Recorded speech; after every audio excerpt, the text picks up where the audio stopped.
I drank Coke most of my life, so I'm a Pepsi man now. Aw, dang.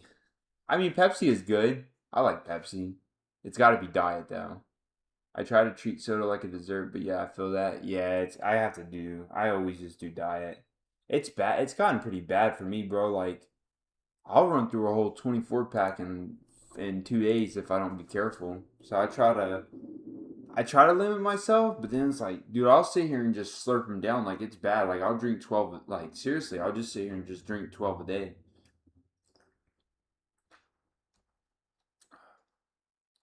But I always do try to have like a water bottle right beside so I can kind of switch it up a little, just a little bit.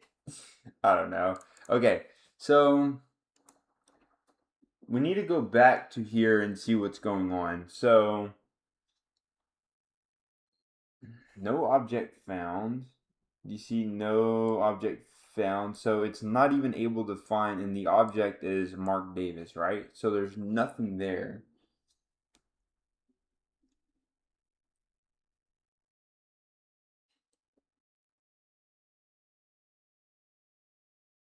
And do you know why? This is why. So if we go back and look here at Mark Davis or whatever has IES at the end. So I messed up. So I should have put DAVIES.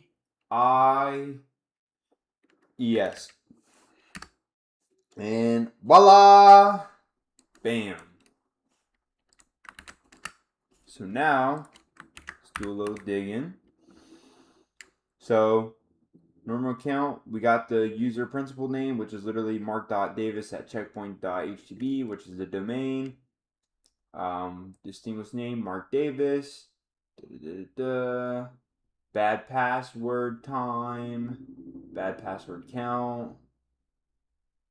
Since true is deleted is still true. So how can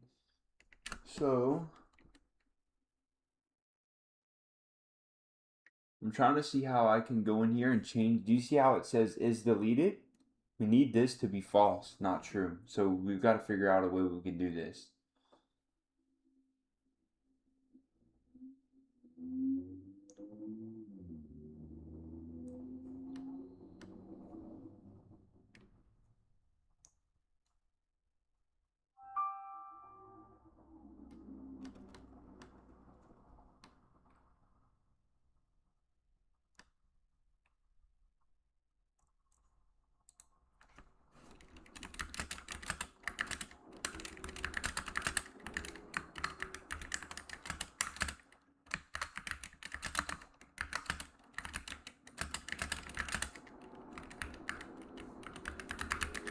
This is like investigation work, bro.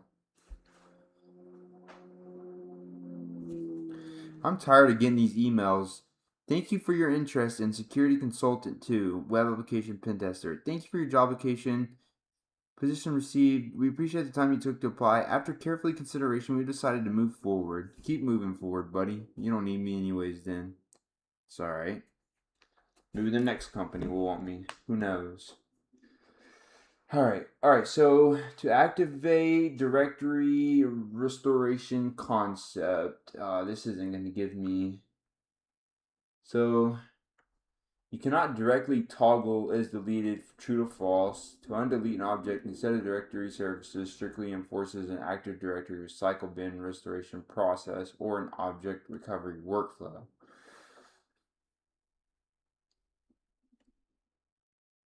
So I've got to figure out how to reactivate this. I'm not getting anywhere right now. It's unfortunate.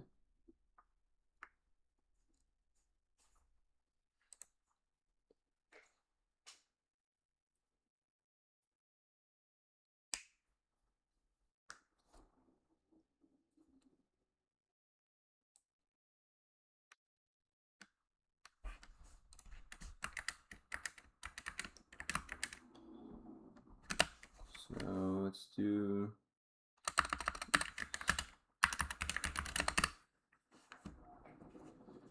So set object, add, replace, delete target. So we could do set object and then, well, okay, right here. Restore a deleted object. Okay, so we can just so we do a set restore, and then would we call just the user Mark Davis? How? I don't understand how we would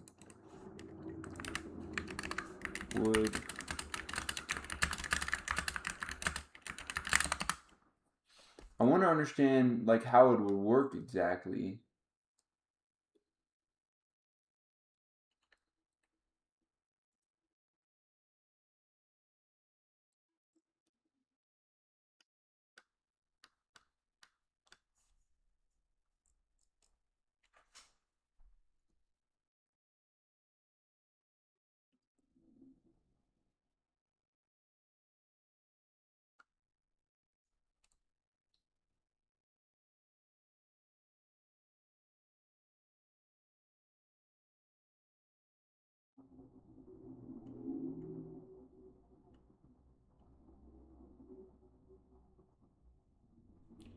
So it requires a more explicit than just the actual thing. And if I could get, I mean, that would be the. Hold on.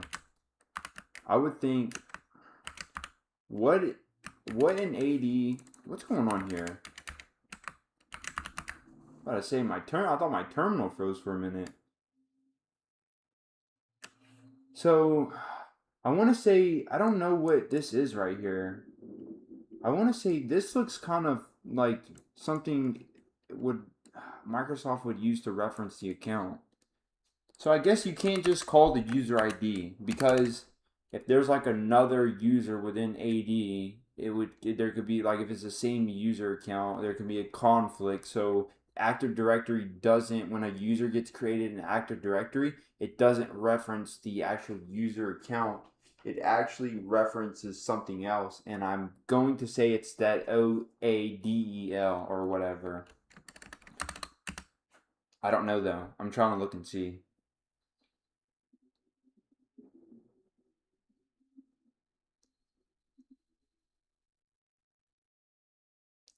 So it what was the two? Yeah, so I think it's this. So this is called a GUID, which is a global unique identifier, which is related to Davis's account. So can we do a set restore and then his GUID and it restores it? And no object found and deleted, so no, we cannot do that.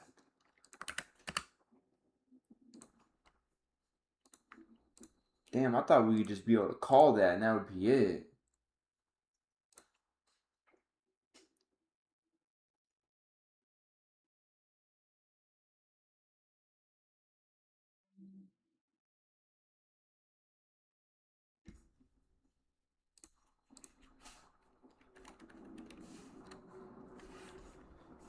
Okay, hold on. So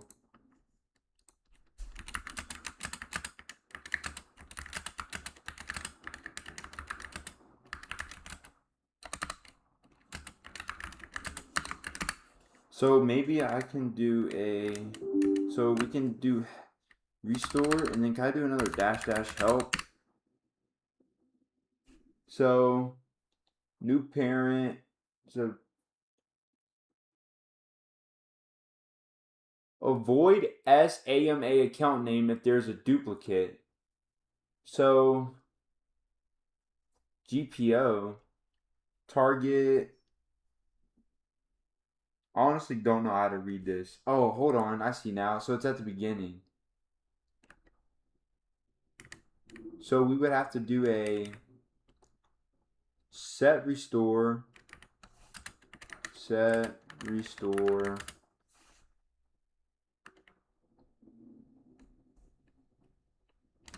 I don't know how to actually do this. Like I don't know how to like set the syntax out to call it to run this command. And this instruction sucks. Like it says usage, okay? Bloody AD, set restore, -H. What the fuck does dash? Okay, -H. This is okay, so that's the help. Do you have to specify a new name for it? And then a new parent name?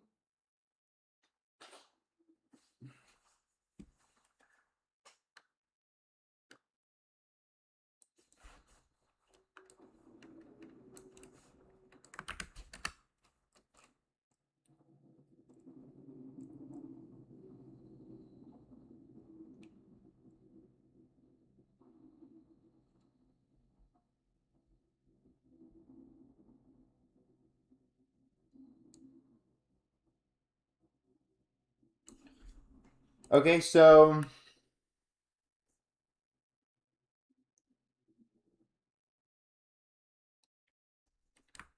dash D checkpoint, and then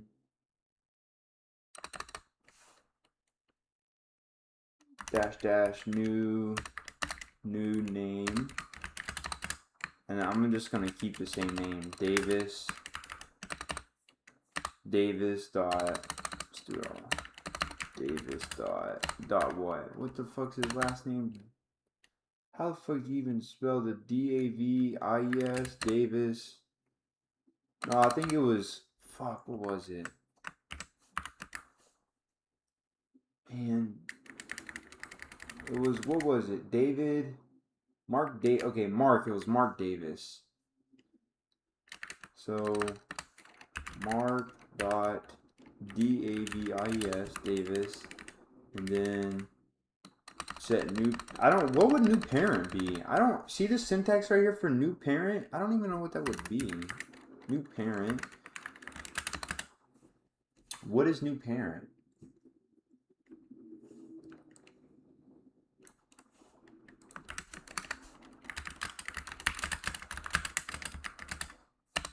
New parent. I'm not too for sure what you would put as new parent. I would think instead of having it in the deleted object or whatever, I would think like maybe you can move it and that would be the parent of that. I don't know though. You can usually find the ideal destination path by looking at the object original location before it was deleted from your previous successful git search output. And the last known parent was employee. Okay, so you can use, okay, so you look at the parent of where it was at before. And if we go back up into here, we can see that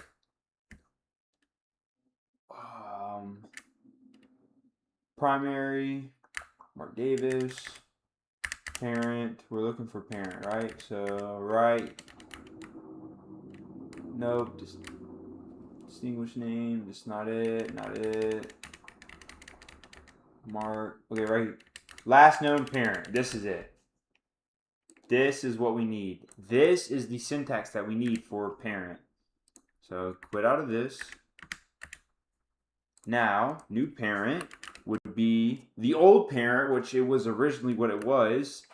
And I think this is right.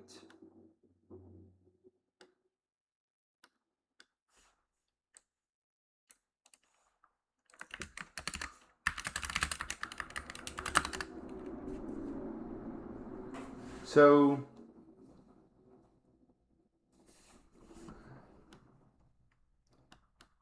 oh wow, this is huge. So you need to do bloody AD. All right, we're gonna have to mess. Okay, bloody AD. You don't do set restore. This is gonna be set to the end. So bloody AD, do domain checkpoint. We're not going to do. We're going to do our credentials that we had. So -u for our user, which was Alex.Turner that we found. Then we're gonna have to set our password, which was checkpoint. This has to get set into colons or comma. What's this again? I forgot. I don't care. Honestly, forgot. I should care, but I'm trying to hurry and finish this because this is gonna be a hassle. This is a lot going on. Then we have to set our host, and our host is right here. Bada bing, bada bing, boom. Now, after we set our host, we then set our next argument, which is the set restore, and then we do new name, which is Mark.Davis. All right, new parent, which was technically the old parent, and this has to be set up in commas as well, the full thing, or not commas, but and then wait, hold on. So at the end, this is where you call the target, which the target is Mark Davis. Fire that bad puppy off, and it's fucking wrong. Okay, my syntax is wrong somewhere. I've got to figure out what's going on. Hold on, what's wrong here? So we have our new parent. So, okay, so apparently when you're calling your host, it has to be a capital H. Didn't know that. I hate small stuff like that. Like, look at this. That one little ass H right there caused all of this. And bam! Reactivated, baby. Ah! Let's go! Yes, sir! Boy, reactivated! Alright, but we're not even done yet, man. We're nowhere near done. We only got users. So now, I'm trying to think. Okay, so I would think since we have this user now, I would think to use. Oh, what is like the Linux version to basically RDP into WinRM? I think it's WinRM. So we do WinRM. All right.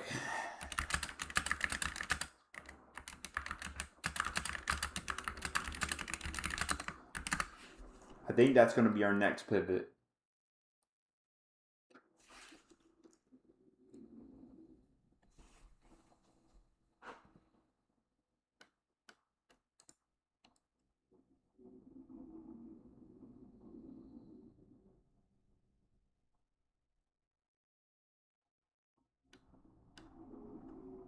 Actually, I'm wrong. After we restore the account, we have to do one other thing.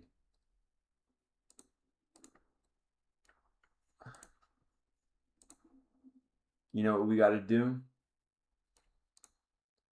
We have to reset the password. Make it our own password. Make that bad Larry our own password.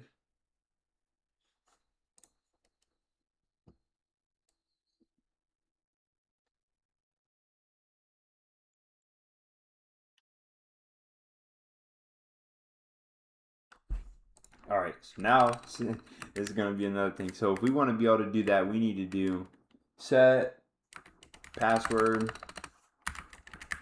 and do the help flag. So you do bloody AD, set password. Oh, but we don't know the old password.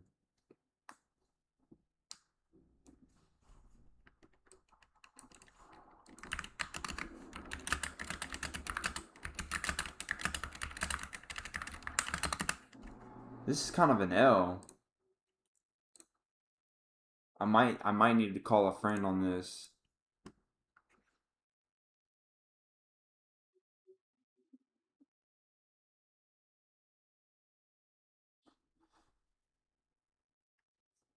Oh, so I guess since Alex has right privileges, it doesn't matter. It doesn't matter. We can change it whatever we want to change it to. So what we would do is we'd call, okay. So bloody AD, domain, user, host, set. Now we would do set password.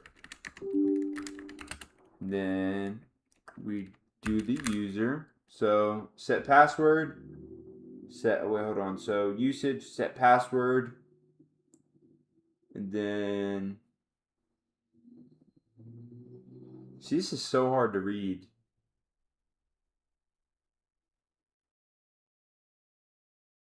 Buddy AD, set password.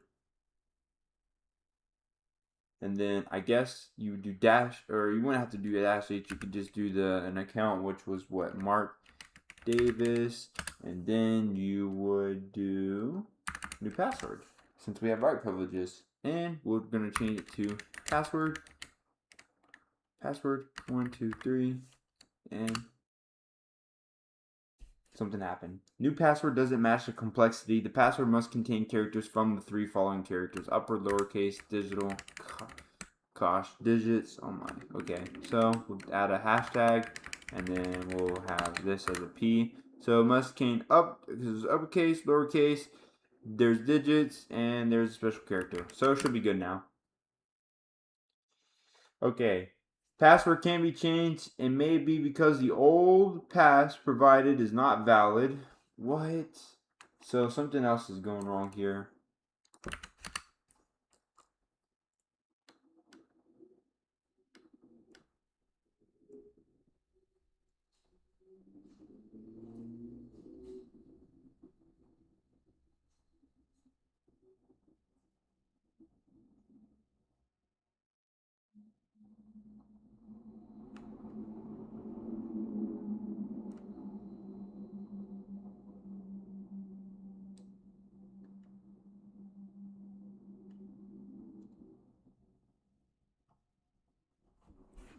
So it says to try do a more complex password.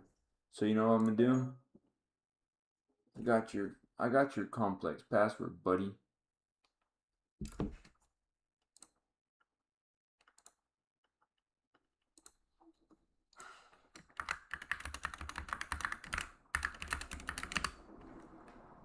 Go here, go to new, login.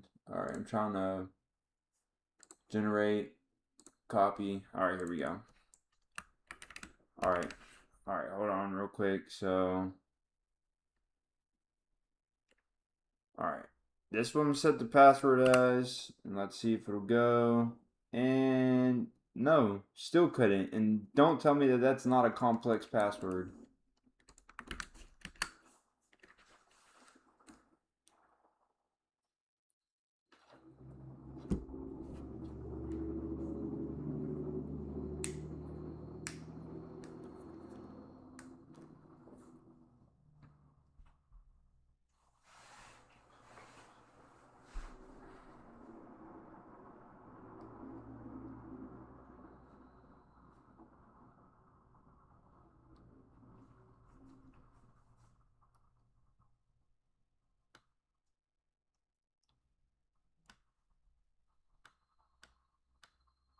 Bloody, okay, so bloody AD dash D domain user password. Then you have your host. We set our host. Set password. And okay, so I guess you have to set the S flag for secure, so when it sends it over the wire, it encrypts the password because Active Directory doesn't allow you to change anything unless it does it this way. Maybe. We're about to find out if that's the truth. And it's taking a minute, and we had timeout error.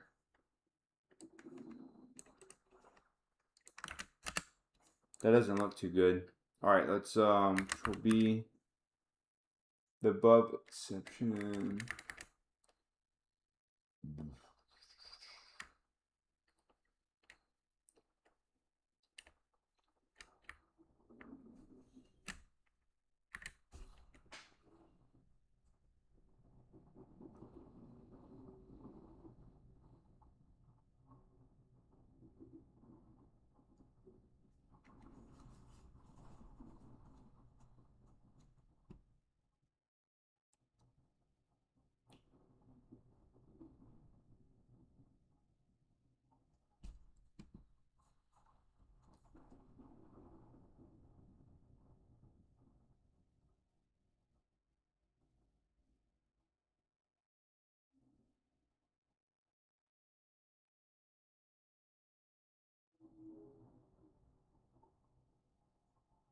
So I guess we're gonna try to pivot to you using Samba to see if we could do a password reset. So SMB pass WD -R, and this would be 6.u Alex Turner, and then -S, and should ask her for our password, or it may just authenticate us.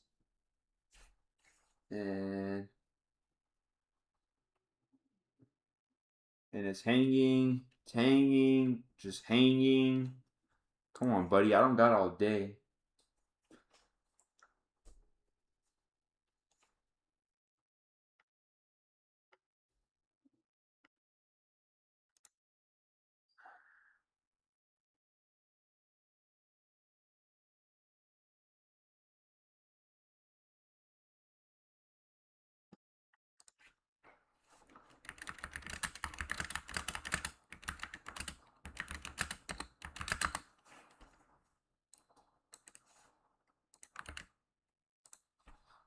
bro. Why is it just hanging?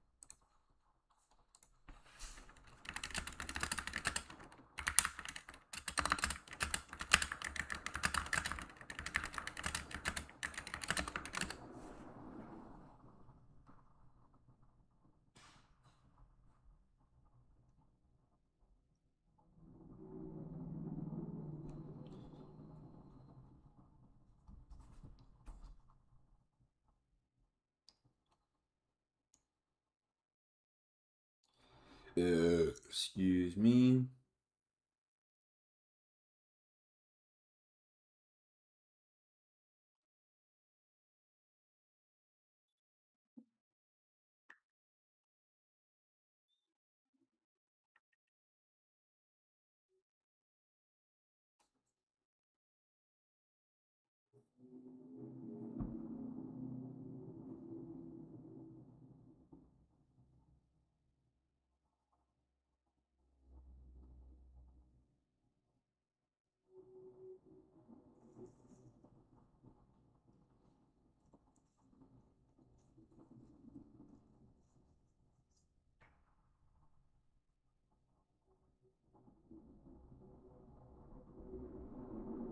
$30 for a t-shirt? Fuck that. You got me cooked up. Um,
yeah, see, this shit's just hanging, bro. Like, get me off this.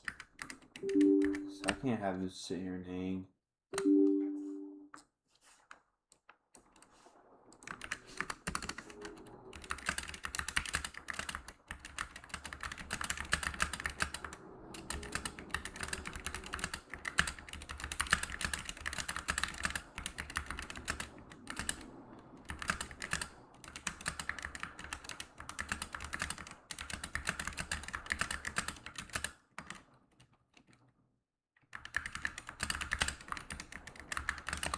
Like, we gotta be able to reset the password. If we can reactivate a whole ass account, we can't reset the password? I don't understand how that even works. Alright, let's do one thing though. Let's go to...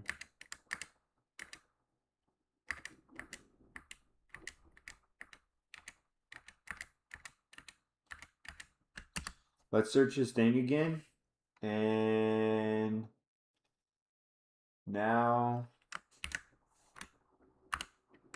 Ooh.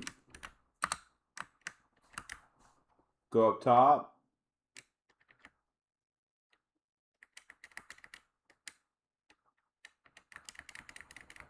Count expires 999. See this? Yeah, this already looks different.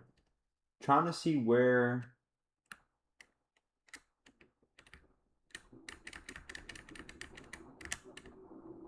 I guess it doesn't.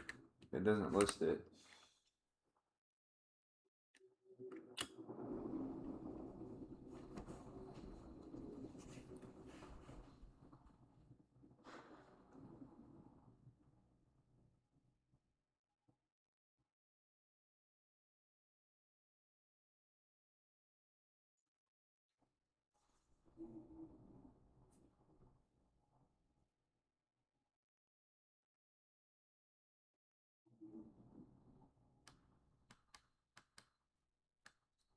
So, okay, so there's another module in here called UAC. So we could do a set UAC and then do dash dash help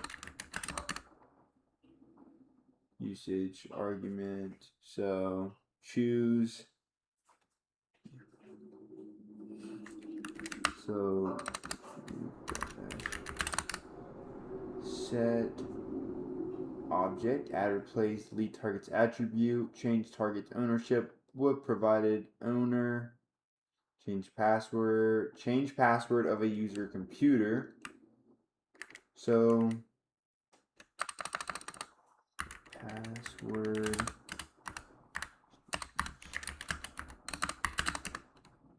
So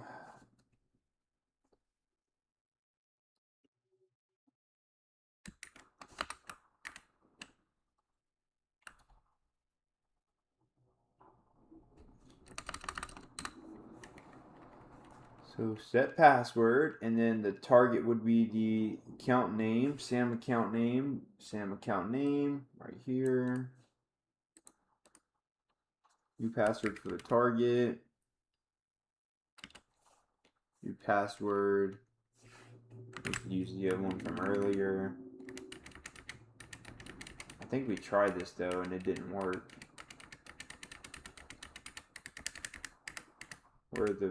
Where the hell was the password at that we used? Let's use this one. Password can be changed. It may be the old pass provided is not valid. You can try to use another password. Change protocol. SMB password server may be explicit. This doesn't make any sense.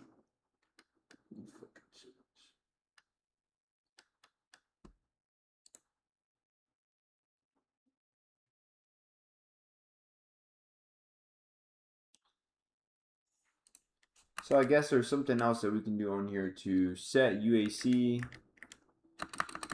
Set UAC, then we do mark dot Davis, DAVIS, and then we can set his account to normal account. Hell no, doesn't work.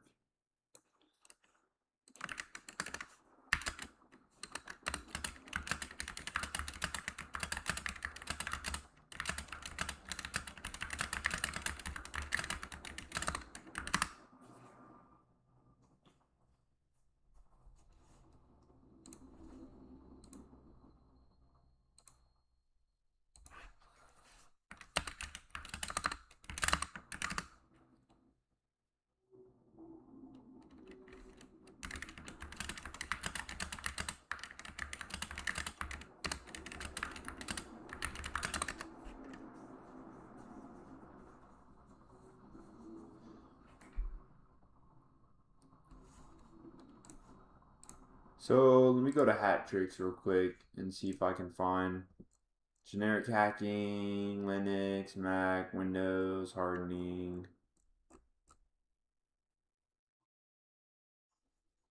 What's the almost first thing to do when you get a new account on Active Directory?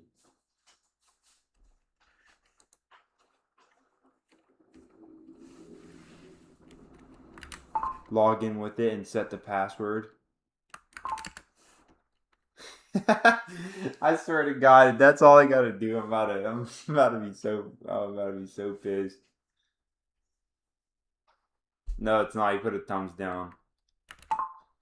I'm trying to think.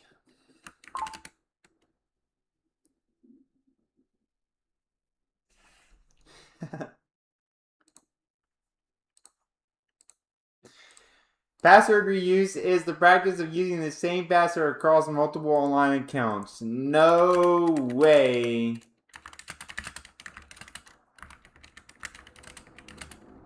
I swear to God, if it's the same password as Alex, I'm about to trip. If it is the same password as Alex, I'm turning my computer off. I'm going to bed. I swear. Bro, if I log into this and it's the same password as Alex, I'm about to be so upset.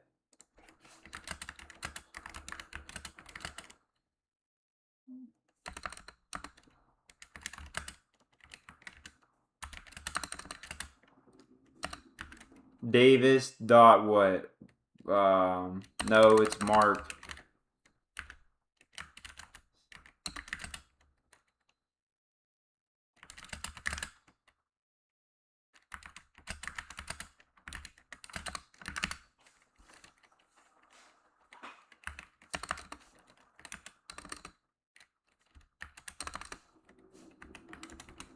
No, wait, hold on. 3389. Wait.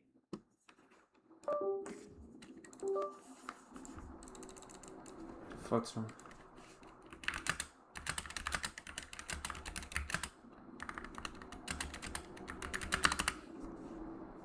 I don't even think 3389 is even open now. Like if okay, let's go. Was 3389 even open? Let me go back. 3389.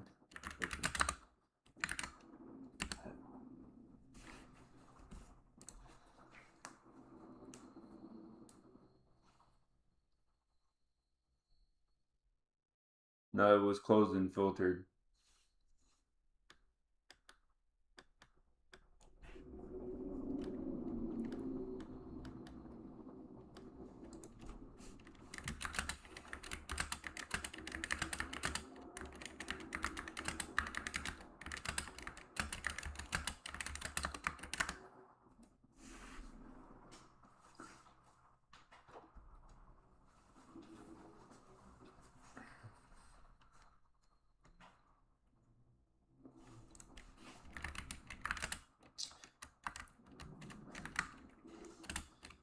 Um,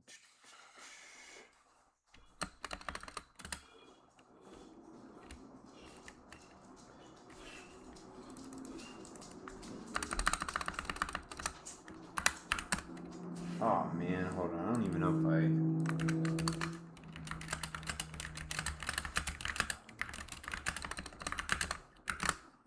I can't remember if this instance even has WinRM. I don't think it does though.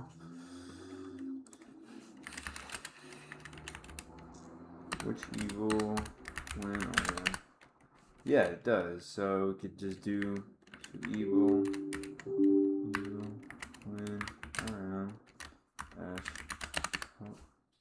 Okay, so evil dash WinRM dash I machine then dash U, then it would be D or no Mark dot Davis, then P, and password is probably going to be the same.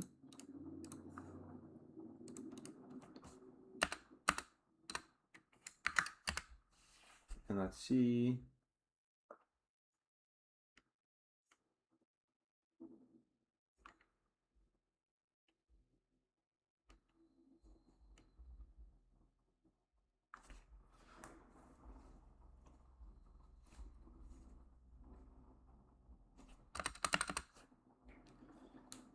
And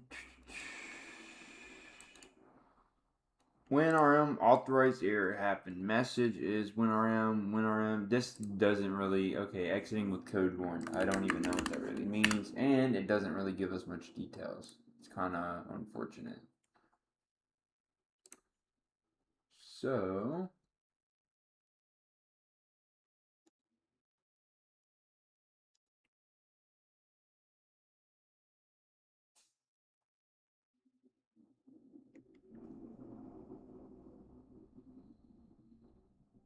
all right, let's go back and see if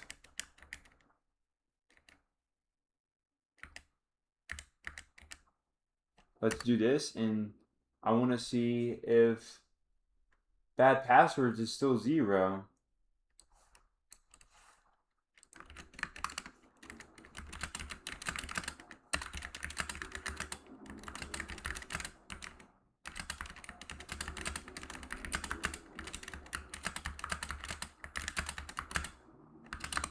Shouldn't that have went up one if I tried to log in with WinRM and it didn't? And if it was the wrong password, it would have flagged it.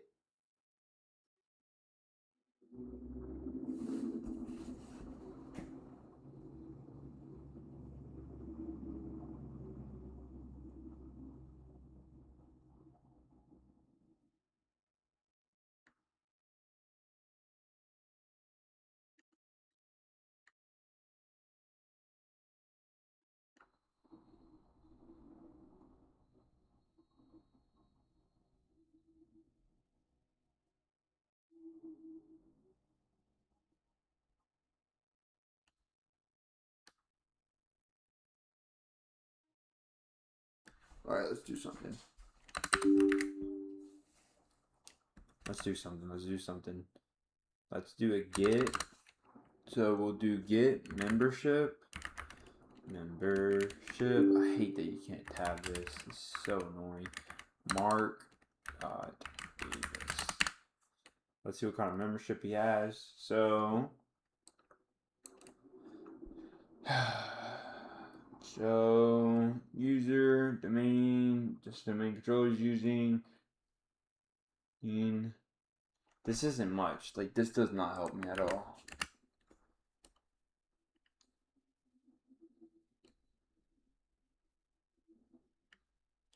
Okay, how about this? How about we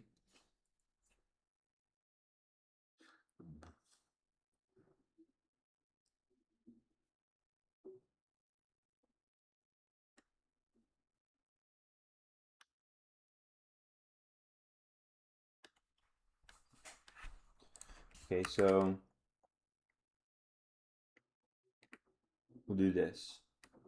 Change this to Mark dot Davis buddy domain user get, and then so host, and we'll do get writable.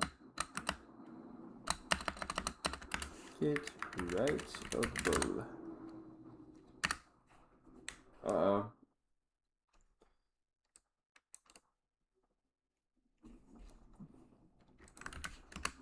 This don't look too good. I mean, we got an error out for this argument, so I don't think this user has anything. It's not writable to nothing, because it would have at least showed us.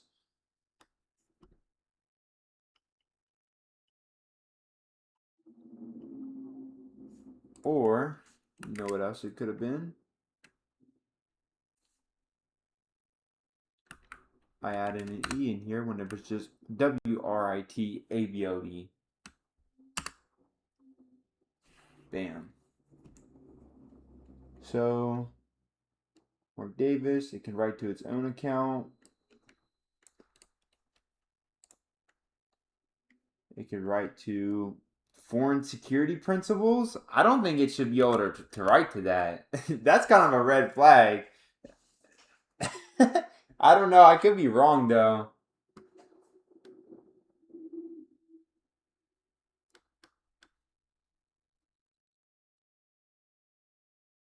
Oh, hold on. So it actually has, I guess this is big right here. So this create child for domain DNS zones is a big red flag. So I guess since we're able to create anything within DNS zone controllers.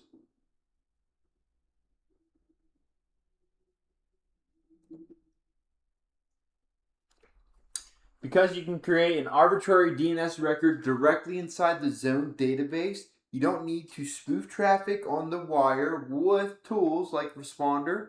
Instead, you can inject a brand new record into the domain controller itself. If you add a record pointing a critical network hostname to your own parent machine, any system or service trying to communicate with the host name will connect directly to you. This is highly effective for catching net NTLM hashes or capturing sensitive service interactions. And I think net NTLM, so anytime you have two Windows computers and they try to authenticate, so you have your domain controller, right? This is basically what allows everything to authenticate. And then you have, say you have two Windows machines. let's say that you have one Windows machine that's running a packet capture basically, and the other machine is authenticating into the domain controller as for whatever user it's authenticating in with. Your other machine can capture that NTLM hash, right? And you can reuse it. And then whenever you reuse it, you can potentially authenticate into that other user. Yo, W Reset, what up, Kobe? 25 months. W 25 months, boy. You need to do the same enumeration when you get a new user to see where he can write. Oh, that's what I just did. I'm glad I didn't look at that because that would have cheated everything. All right, so now this guy, you know, he's talking about too. So now let's just add a record. So we can continue. Bloody AD is, I swear, this damn Bloody AD tool is stupid. Bloody AD is like the craziest tool ever. This lets you just do whatever you want to Active Directory. Like, bro, you can just fuck everything up. So let's see. We want to add. Let's see. So bad successor, computer, desync, DNS record. That's what we want to do. We want to add a DNS record. DNS record. Do I need to do capital R? Yes. Capital R. DNS record. Help. So, okay. Potential argument. So, usage. So, Bloody AD, add DNS record. You would do the host. Then you have to do the DNS type. And so this is going to be kind of complex because I didn't know that you have to, so the time to live in the zone, all that, I knew the zone is configured in here. I didn't know the TTL was configured in the DNS. I mean, that would make sense though, because I don't know. I didn't know TTL was configured in here.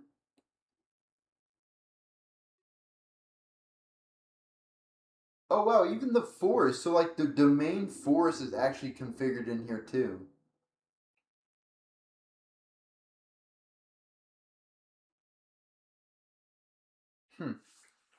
All right, so this is going to be kind of complex to actually set up.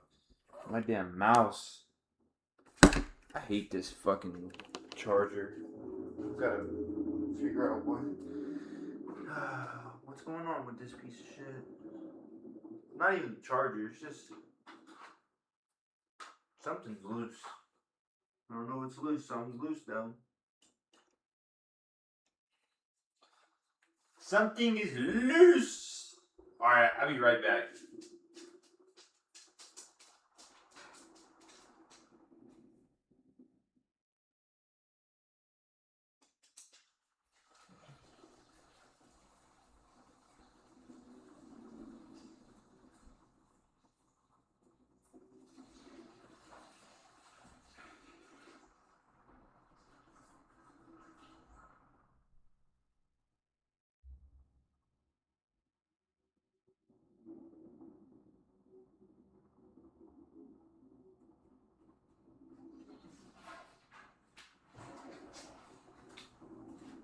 All right, and then also I want to start rewriting through my. Fuck is wrong with this damn mouse, man? It started to piss me off. Is it just charged so I can just keep this shit wireless? Yes. Wait. Yes, it is. It's good. So is the keyboard. I'm unplugging the keyboard too. My damn wrist is hurting me. L? You on the YouTube chat too? Oh, YouTube. YouTube. I guess Shadow's only on the Kick stream now. He's no longer on Twitch stream. Shadow, it's crazy. You swapped over to the Kick stream just because you have moderator on there? What if I take it away? Watch this, Shadow. What if I do a slash unmod? Oh, oh, oh, shoot.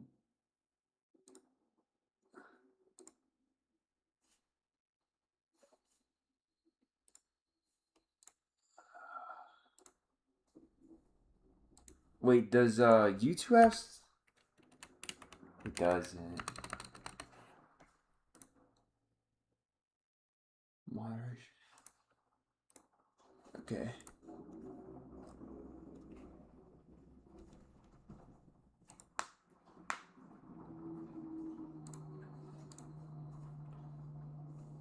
All right. So. Okay.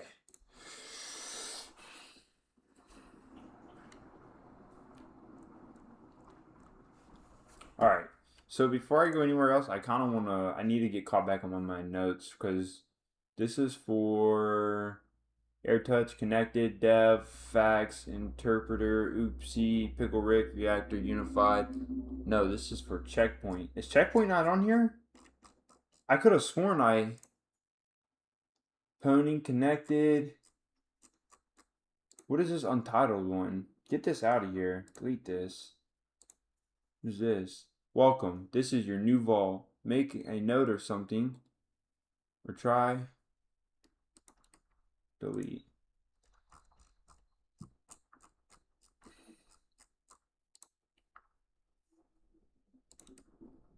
Delete.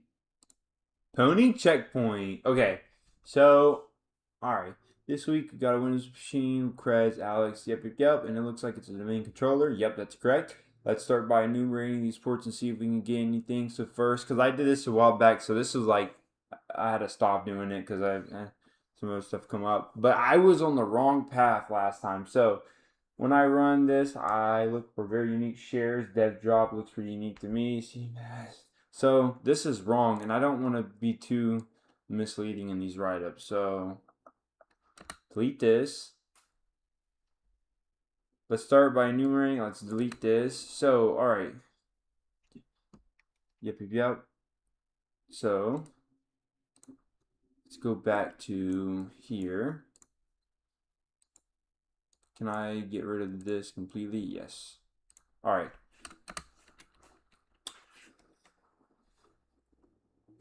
Four, 4, 5. So, we want to... Because I got to go back here and kind of piece the puzzle back what we did. So, did our nmap scan, found out what ports are open, we found that it's a domain controller, and it gave us the domain.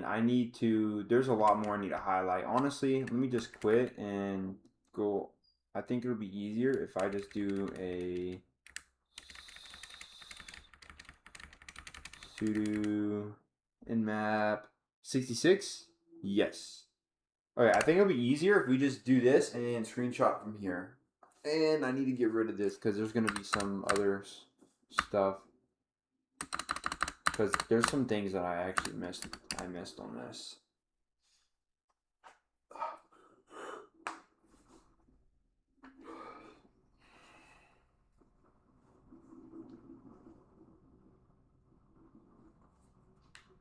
So I'm going to highlight the domain, the services that look pretty valid, which was 445.139, and I'm going to also include using bloody AD. So we need to go here, GitHub, and we need to find the bloody AD tool, bloody AD, and I want to do. It was Python. Is it this? I would say it's this. Bloody AD. Auto Bloody has been moved to its own repo. Bloody AD is an Active Directory public declaration Swiss Army knife. It is badass. Like, Bloody AD, I did not think you could do as much as you can do in here. It's pretty crazy.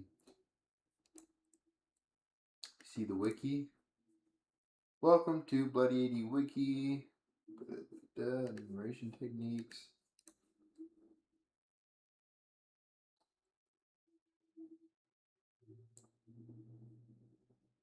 Get machine account. What is quota?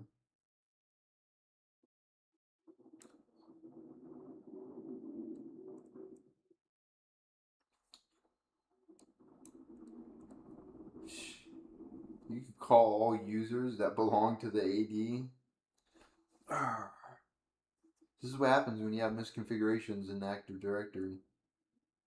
Get all containers. Get all trust. Get all curb roastable accounts. Oh, that's kind of yikes. That's crazy.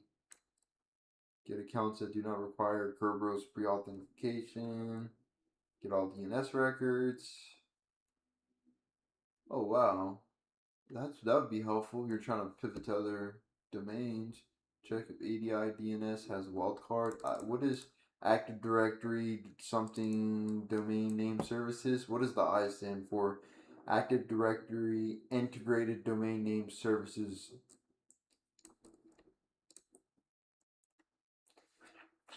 Microsoft always has like really good write-ups on their products. They're just really good. Like I try to like when I look at these companies, I like compare them to like what Walmart has for our write-ups for like our products. I'm like, dude, it's so bad. Granted, we don't really have like anything like too public. I mean, we kind of do. We have Concord, which is pretty. I mean, it's public and it's designed by Walmart. Concord documentation right here. See, and it's public. Walmart Labs. I mean, this is pretty valid, but like, this is like the only thing I think we have that's really public. I don't think anything else is public. Wait, maybe there is, and we could find out too. We could go here, we could go to edit this page on GitHub, and then we could Walmart Labs, Walmart Global Tech. There's only 2 people, so these are the Concord. I've never heard of these API docs. I don't know if this should be listed.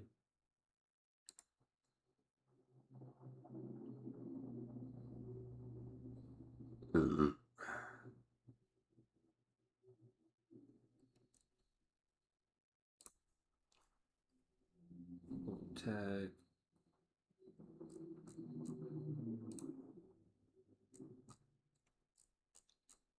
Be bad that if there were any of our keys in here and this all this is public.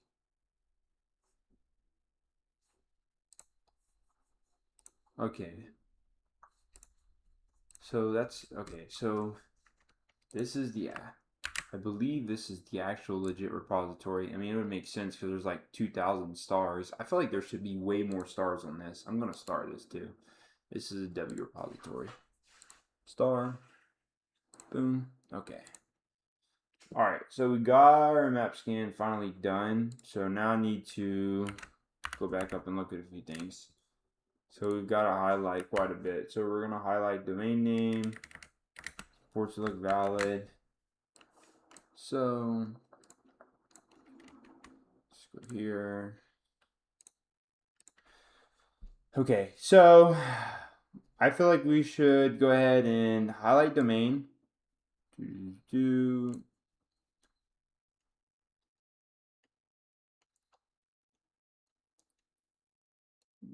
should do Kerberos too, because I'm almost willing to guess that we're going because we're gonna do something with DNS because we already found out that. So simple DNS plus, that's 53. We'll have to look at that. Is there anything in here? Is anything else in here? Hold up. What else is important? Do I see anything? DNS, LDAP, domain.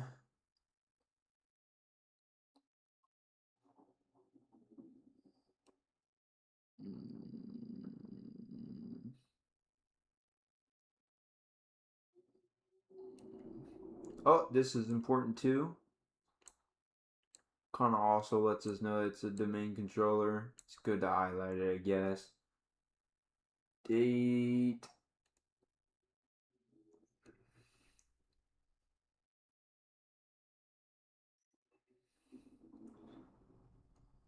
Okay, I think this is fine. Okay. It's great.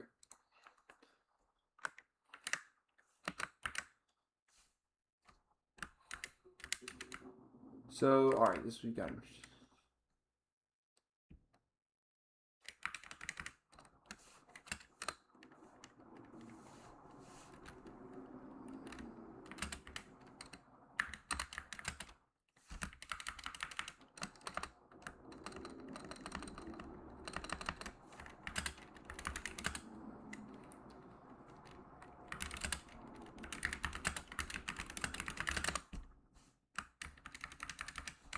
Okay, so after.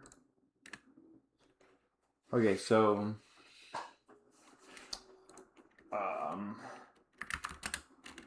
So with Active Directory.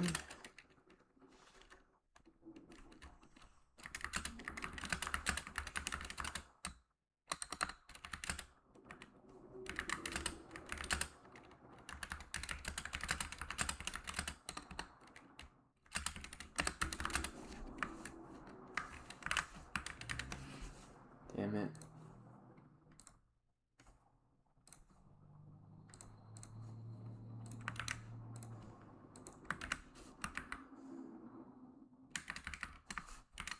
Flooding AD. Flooding AD. I can't remember if this needs to be parentheses. And then this needs to be square bracket, I think. Maybe. I can't remember. Maybe it's the other way around. Maybe this is parentheses, and then this is square bracket. Yeah.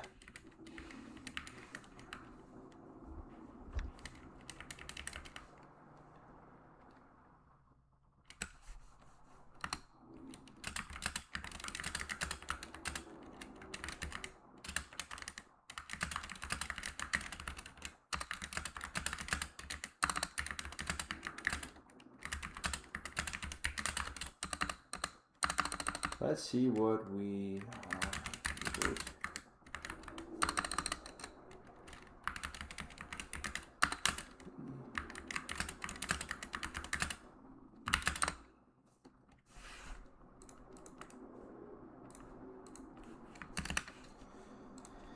And we were, what did we use earlier for finding out? Get writable.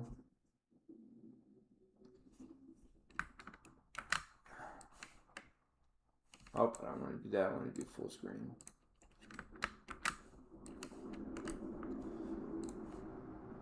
This. So in here right off the bat, we could see that we were able to be writable to this.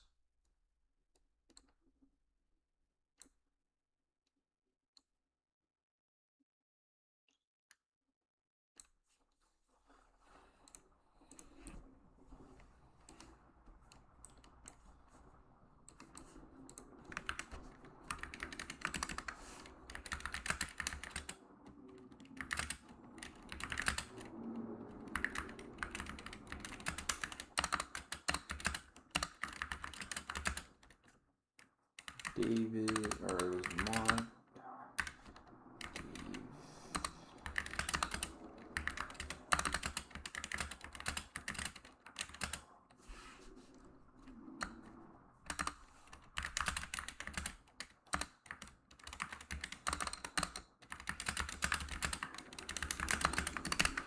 So in order to get more details on it, we were able to do a get membership,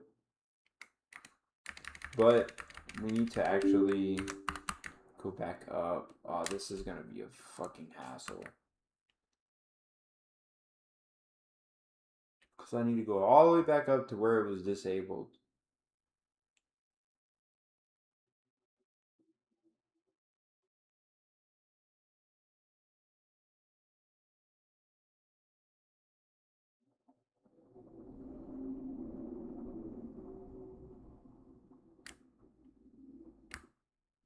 That's whenever it was enabled.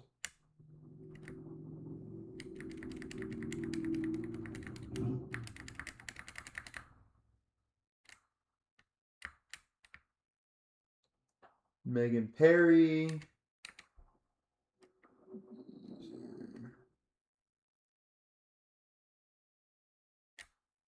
Ryan Jenkins. Kevin Patterson. Michael Torres. Lauren Flores. Jessica Coleman. David Reynolds. Emily Carter. Sarah Mitchell. James Harper. Is there a service account? Ryan Brooks. Ryan Brooks. Alex Turner. Fuck, I can't even go up anymore. Alex Turner's the account that we got. Oh man, this is gonna be kind of shitty.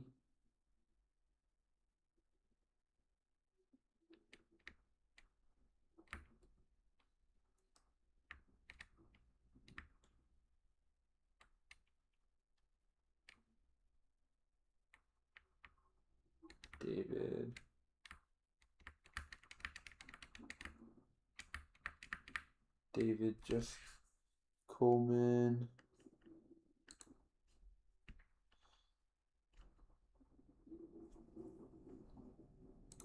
Where the hell? Jessica. Lauren.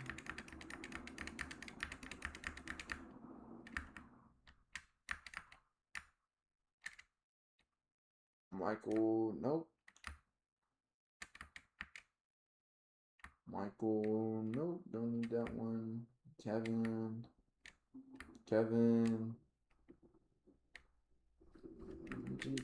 Brian Jenkins. Why are my eyes fogging up? Brian Jenkins.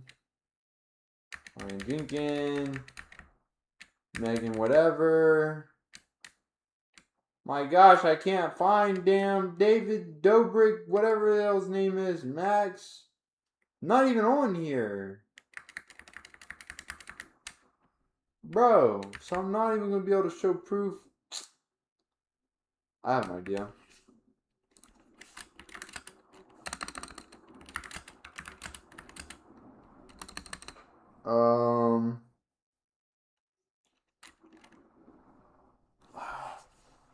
I don't know how I'm really going to explain it. So, looks like we're permissions to write to Mark Davis. Let's go more details.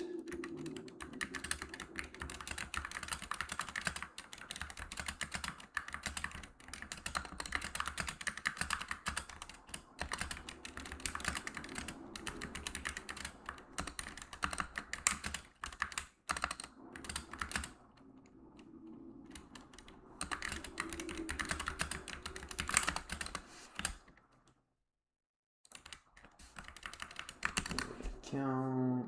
Okay.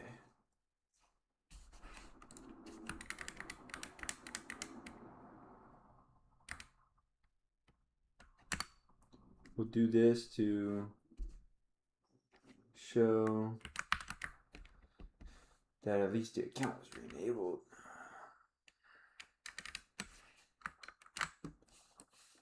Account has now been re-enabled. Okay.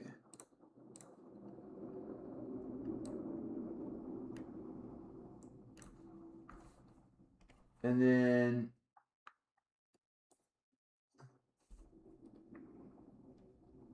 is there no last known parent?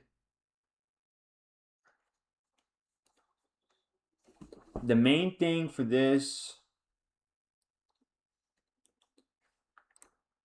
Okay, so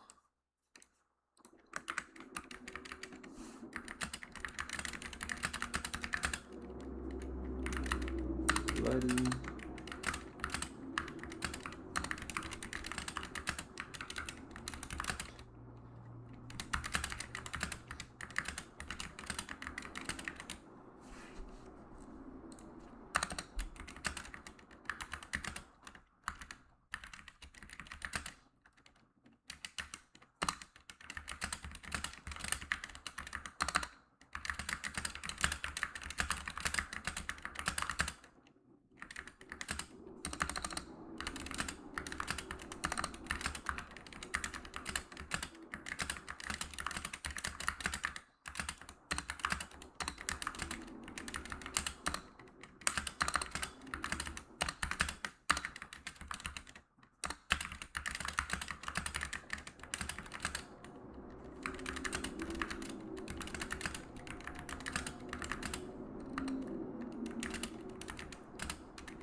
Okay, so Mark has, and then now pivoting back to here, quit, back.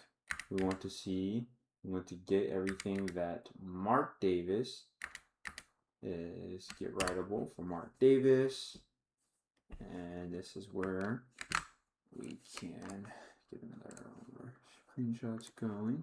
And so in here, we were able to get everything that's writable. And our biggest thing here was being able to be writable to the domain DNS zone. We're actually able to just create a child to the domain zone, which is not good. Not good whatsoever.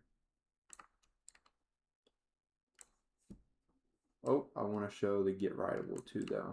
So maybe I could put him right here.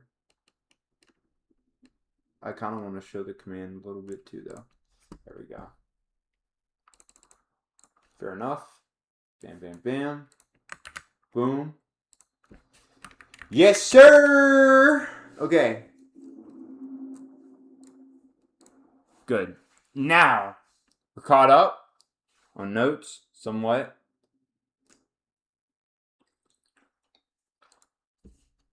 All right, now we need to add a DNS record. First, I gotta learn how to do that. I've never added a DNS record using Bloody AD, but we can figure it out. So, all right, add DNS help. So it needs to have, okay, so you do add DNS and you have to give it the host name, which is the 10 whatever. Then you have to give it the DNS type, and I can't remember what each one is for. I know if you're setting up, for instance, if you're setting up a specific DNS for a mail server, you would do MX. That's the mail exchange server.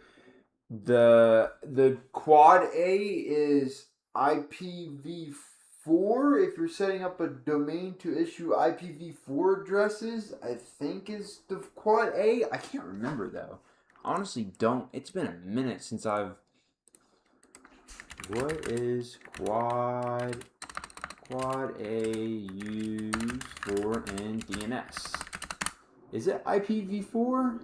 So it's actually IPv6. So the A, I bet you the single A is IPv4 then. So what is single A used for in DNS? And it is used for internal IP addresses, IPv4, and that's your A records. So yeah. So we'd probably just do a record, and I don't know. I honestly, for the TTL, I would set it to like 124. The preference, I have no idea. I honestly don't know. The port, I would set a valid port that the domain is already open on and broadcasting on. That's the only thing that would make sense. Priority, I'd set it to high. The weight, don't know. Forest, I would think you would set the forest to the domain name, because technically checkpoint would be if you were to go into Active Directory and look in there, your forest would actually be checkpoint.htb. Or actually it would actually just be checkpoint, I think. It would either be checkpoint or hack the box or HTTP. I think it would be HTTP, and then just checkpoint would be the one below it in the next. It's kind of weird how it's set up. I honestly don't remember though. But let's see if we can get some support over here and figure out how to actually write the syntax to add a DNS record to see if we can get more privileges.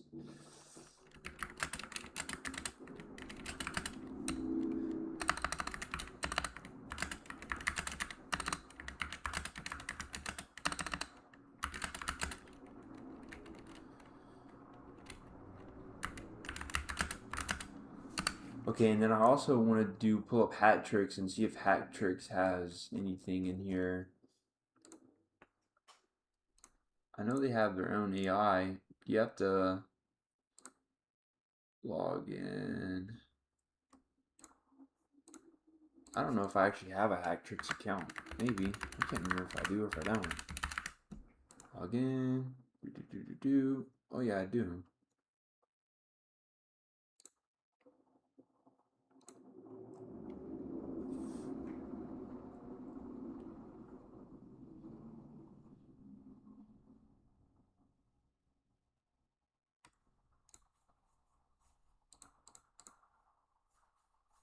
So, okay, cool.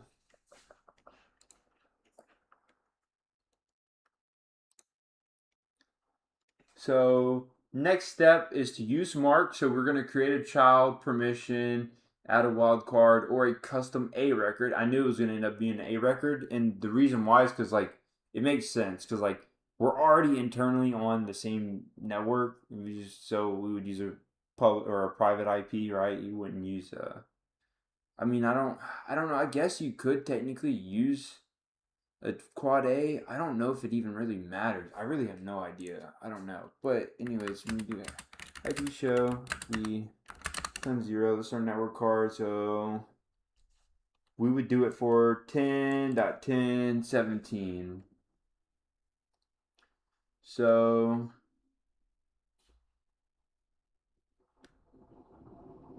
all right. So we would say bloody AD -D domain user password host add DNS, and then when we add our DNS, what did it want? We have to do DNS. Do we need to specify DNS type, or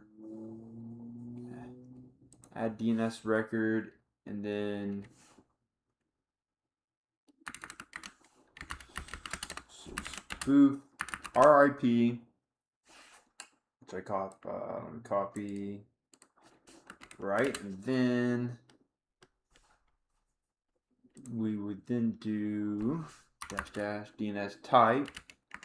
I love how you just can't tab any of this. And we're going to do a record. And bam. So we added a record named spoof. Right? I'm pretty sure.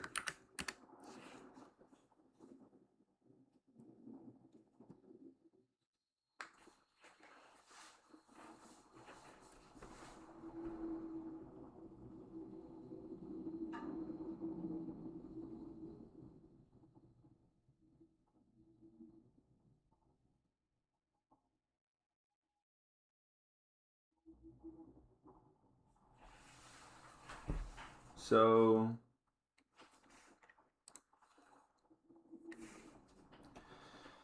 all right.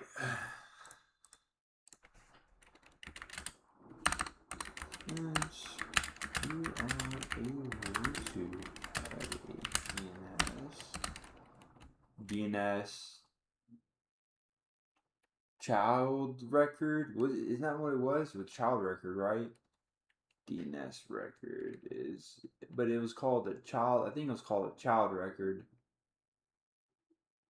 Create, yeah. Since we're able to add a DNS record as a child be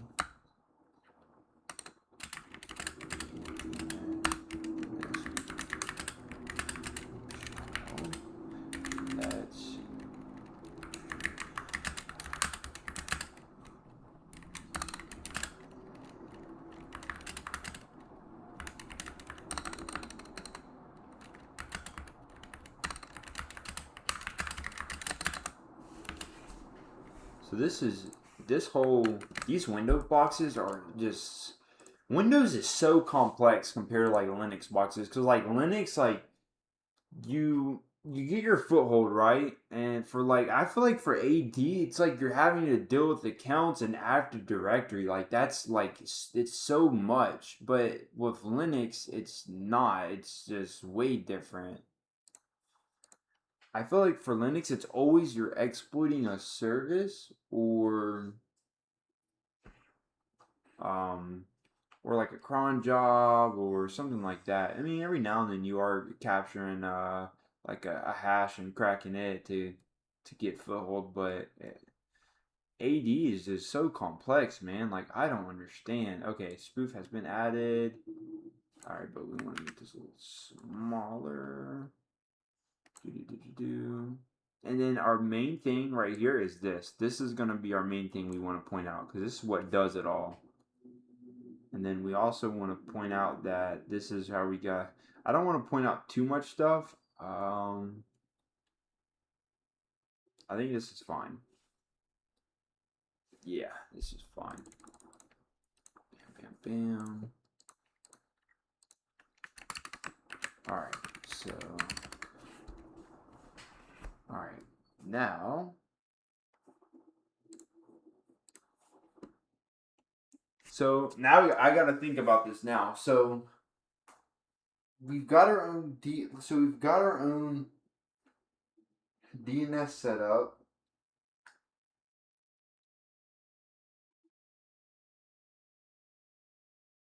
Would we have a user? I'm trying to think, trying to go back and see if this is where we need a user to authenticate and then capture that. Since we have writability over that, we can. I don't know if that even matters though. I'm honestly kind of stuck on this. So I'm trying to like think through the process of how this would work. So if I stood up my own DNS record, what does that even allow me to really do? Let me see. So what does standing up your own DNS record allow you to do? Right? Let's see. Standing up your own DNS record or server allow you to take total control of how domain names translate to IP addresses. It'll let you assign custom host names to local network devices, bypass registrar limitation to support any specialized record type, and keep your private lookup queries completely secure from third-party prying eyes.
So I guess since we've stood up our own DNS, we can have other machines query our DNS, and this allows us to, I guess, just more visibility of what they're doing. But so LLMNR, I've heard of this. I remember this acronym a little bit, but I've never actually like dove into it to see what it does. So LLMNR, MNR slash MBNS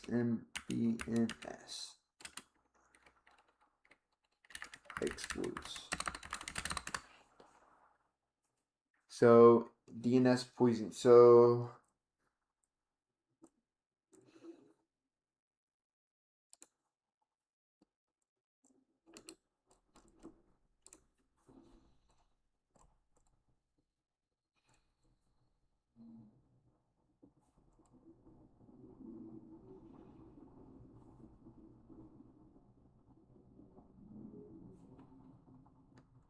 when a computer cannot resolve a hostname via DNS, it falls back to LLMNR or NBT. So when a computer cannot resolve to a hostname, so I'm trying to think how that actually works. So let's say we open up our machine, right? We type in hostname, and this pulls the name of our actual local computer. What when a computer cannot resolve a hostname via DNS? So this talks. But the thing that's confusing is my machine isn't a DNS. Like I have nothing. Like I'm just a local group. Like it's a local working group computer. It's not like there's no DNS set up. So I'm trying to like compare to this how a DNS would actually be set up. So if I was to do, let's see if I do an NS lookup, right, and I do this, the machine name, would it return? It should return back the IP, but it doesn't. So I guess since I don't have a local DNS set up, nothing else gets stored. So it never, like, there's nothing else for it to reference to know that this IP is associated with this host name. Vostok or Vost, whatever the name of this is, right? It's never, nothing knows that it's actually associated with my IP for this internal address. But how does attackers can spoof responses to these requests, redirecting traffic to malicious servers.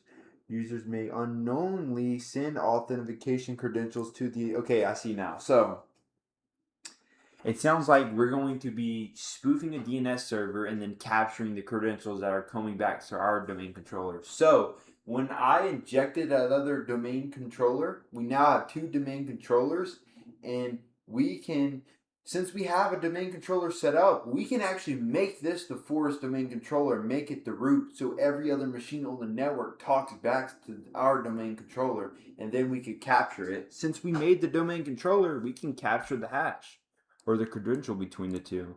And then if the credential, so the credential is going to be obviously weak. That's what it sounds like that this is leaning towards. That makes sense.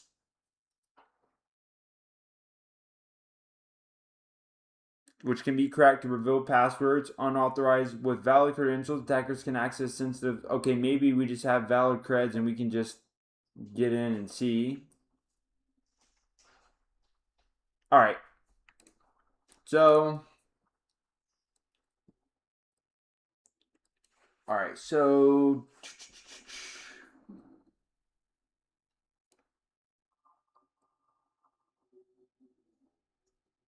allow standard domain accounts or low privilege users to create child objects.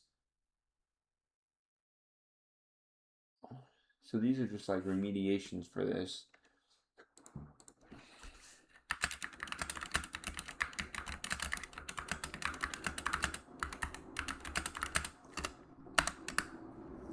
So I wonder if they have another machine that's constantly authenticating.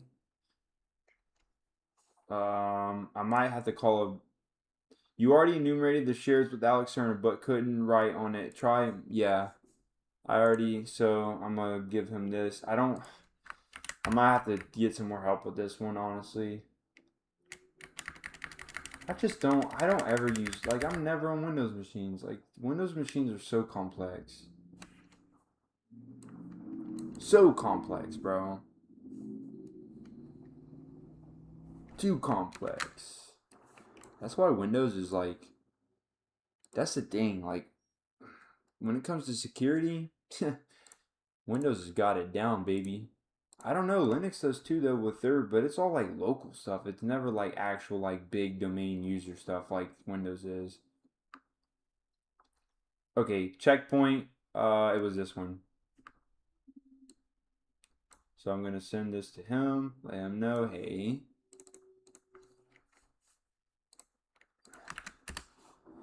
So I have created a domain. What? So I want to say that next steps. I can't remember. There's a tool that you can use to capture the handshake between the two machines. I can't remember what that tool is called, but that I think that's the next steps that I'm gonna have to pivot to. I'm about to find out. So I haven't created a domain. What would be next steps? There is a tool to capture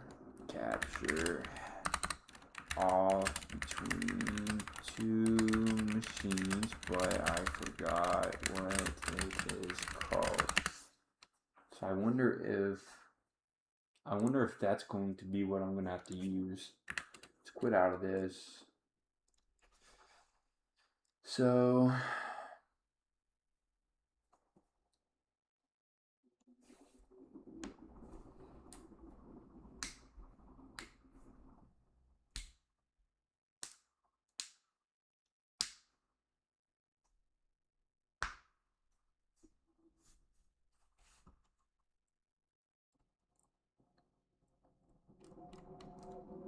understanding web DAV and HTTP fallbacks. Oh, my damn switch doesn't. Don't flip over, bitch. Oh, damn you. I've been figuring out why my stuff's been losing power, and it's because every time I raise this up, I need to duct tape it all, but that's why. It's actually my network never goes out. And I should have known that, because if your network goes out, your router reboots, obviously, because the power is getting cut from that. But my network came back so fast. That's another troubleshooting thing that's really smart to actually know and understand. So, like, say if a user's having an issue, right, and they see that the network drops really fast and it comes back really fast, it's not, your network didn't reset. There's something that's intermittent in between whatever device is wired to maybe a rack somewhere, and inside that rack you have switches, right? And so you have your hard wire, your cat cable that's running to some cabinet somewhere out in like a, I don't know, in a store or whatever. And inside that rack you have switches, and that switch could be losing power, and technically it's not your network. It's, I mean, kind of is, it's not though. It's more, it's the hardware. It's just the device is losing power, and people don't realize that. It's because stuff gets so complex, and like, you just easily can miss the most simplest thing. So, when user machines or applications cannot find an internal resource over standard server message block, or when specific services are configured to look configurations online, the operating system often falls back to using web client services. Background service or user action triggers from a host name. Okay. So your machine is your request.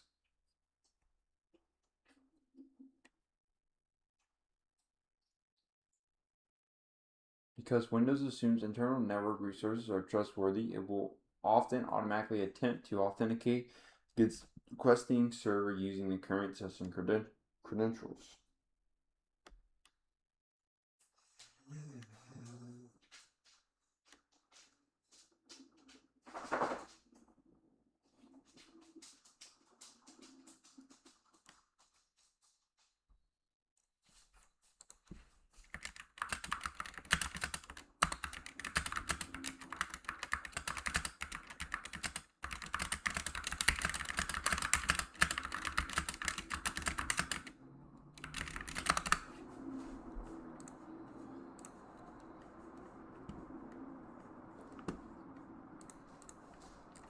I wonder if Hat Tricks has a. I'm looking through Hat Tricks to see if there's a pen testing network, Wi-Fi, phishing, archive, brute force. No, nope, nope. Michelle, no. Windows hardening, no. Mobile network services, nope. Pen testing webs. There's so much you can do for pen testing webs. Holy shit, there's so much. Hardware and physical access. Nope. Binary exploitation. Nope. AI security. Nope. Versing. Crypto. That's what we need. Crypto, CTF workflow, symmetric crypto, hashes, MAC, KDFs, public crypto, TLS, crypto and malware, crypto and CTF. Stego. What's Stego used for? I forgot. To do's and. Okay, so I think it's gonna be somewhere in crypto. Crypto workflow. Defying CyberChef. No, hell no. You have not used CyberChef for any of this. I mean, but it is used. But like, I'm looking for auth though. I mean, that is kind of decrypting. I forgot. Oh man, where the hell is auth at on here?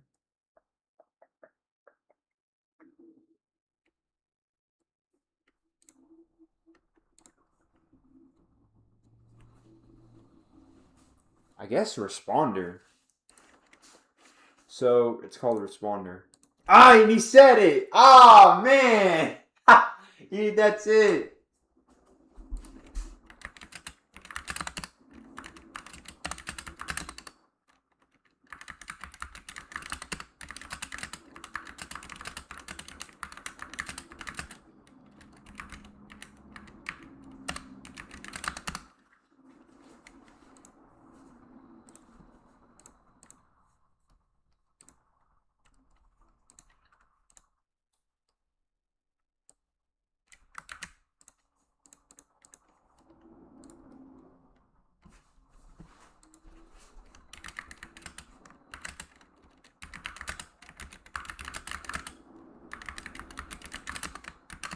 Okay, so if I do which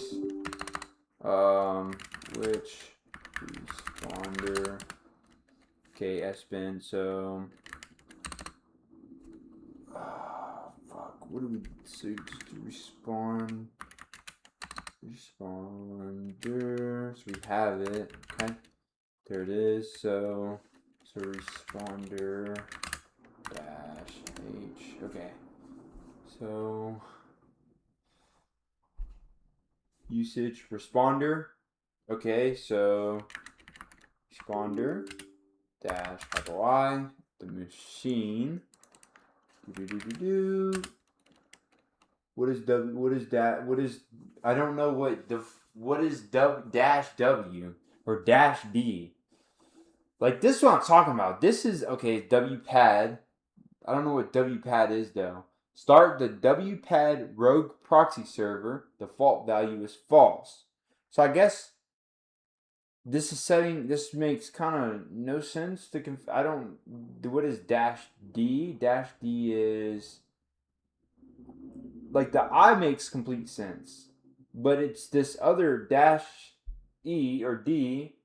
I don't even see dash D in here for like to explain it. Oh yeah, here it is. DHCP enables answers from DHCP broadcast. This option will inject a WPAD server in the DHCP message. So I guess we gotta figure something out how.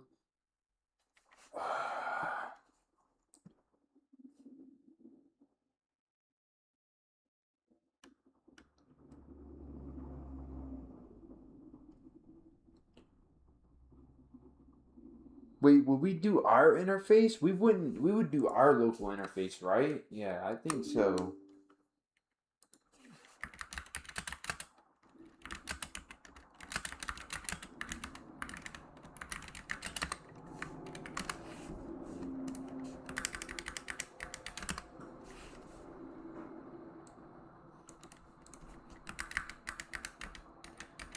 So the responder dash I, our interface.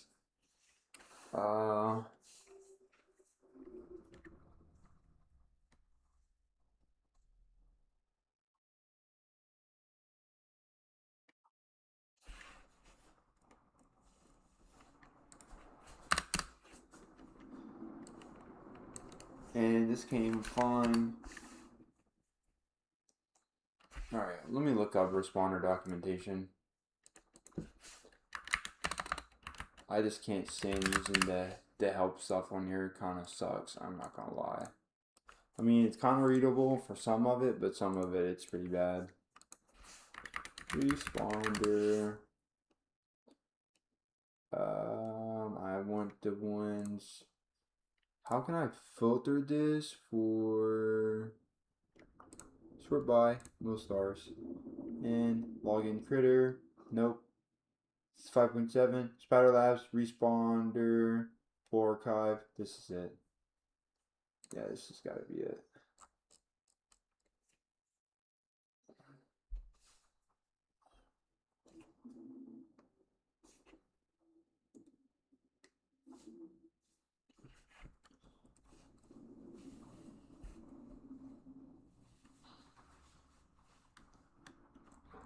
This is a lot. This is kind of a lot of documentation to read. And this is the same thing.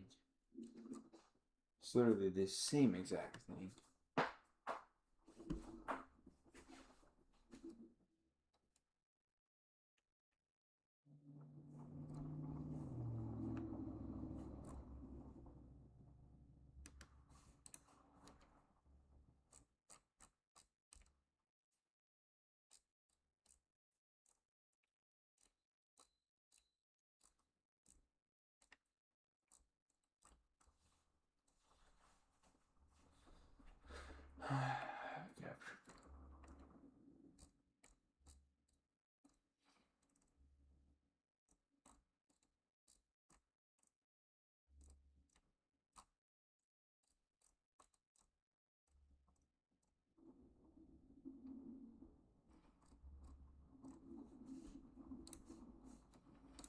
But what handshake between what and what over what protocol? I'm gonna say that.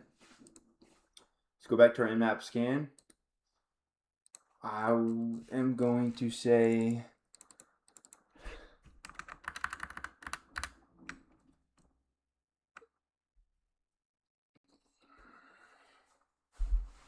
it would make sense to do it over Kerberos SEC. I could be wrong though. I want to say it's the Kerberos server. And then you would crack it. I could be wrong. Could be really wrong. Because I don't think so. I mean, maybe 3.9, but I don't think that's LDAP. Like, you need something that where the authentication is happening at, and I would assume that's the server. That's the Kerberos -sec protocol. That service. That's what's giving the authentication. I think I could be wrong though. Let me see. I would say it's this protocol because this is the service that does the authentication between the client and the server.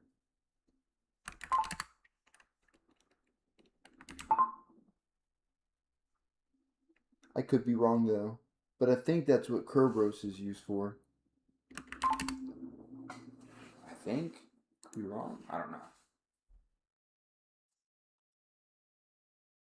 Okay, so actually, delete this. So when you set this up, you actually just call your interface. You don't call your IP. So this would be ton 0. Ton 0.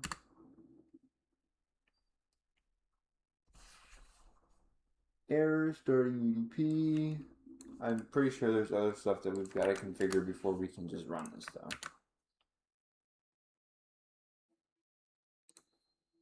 I'm not sure to understand what you're trying to do, but it's a good thing to explore. Okay, maybe I'm off then. Maybe it's not Kerberos.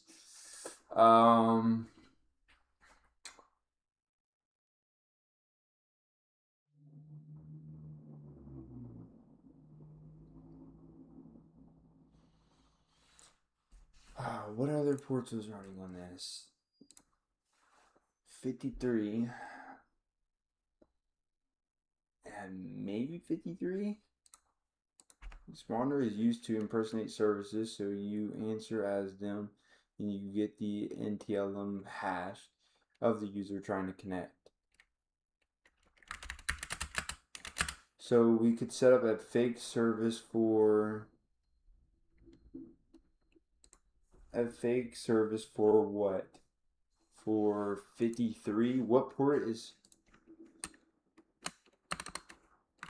No, not yet. I'm still trying to configure responder in order to capture anything. I'm having to look through the documentation.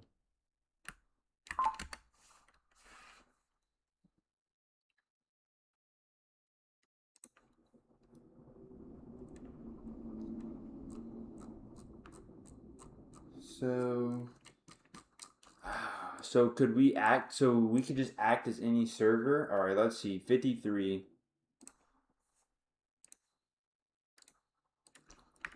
So could I act as port 53 and just capture the hash from any device connecting to 53? I think you could just do it with any service though, like it doesn't matter. But you would want a service that's like an authentication service, so that's why I thought it would be the Kerberos, because it wouldn't make any sense to use some random ass port that it could just be like a file, like maybe it's just a FTP, you know, and they don't do any authentication. Then you're not gonna get anything. Um,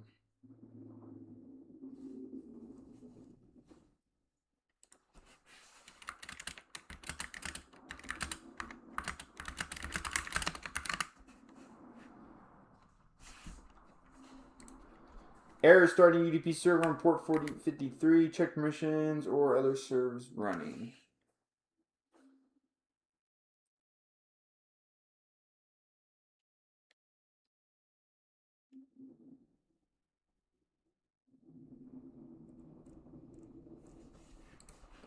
So dash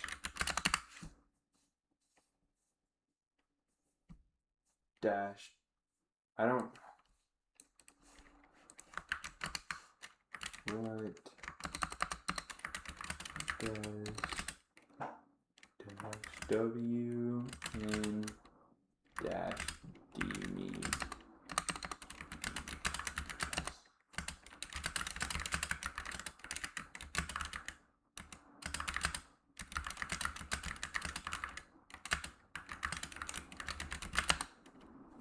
I'll be right back.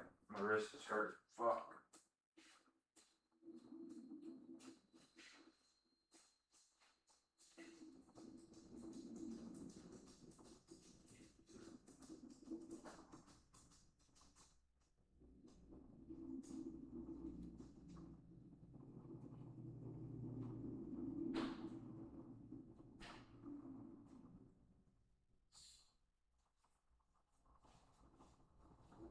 And I want to eat more chicken, but I don't know.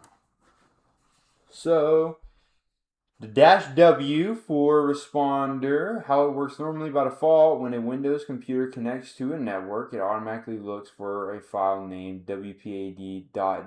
I didn't know that. It's interesting. To see if the network requires a proxy server to access the web.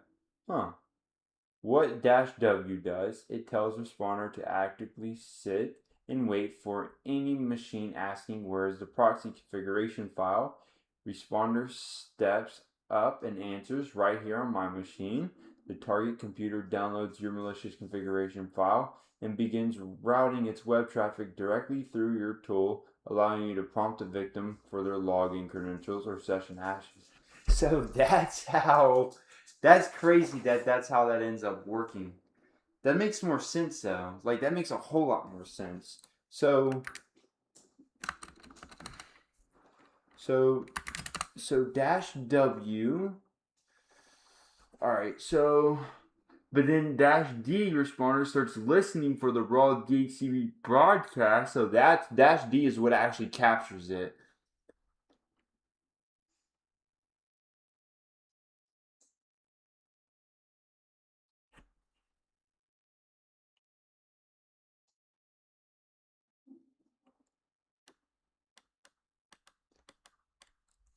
So can I just call it just like this then?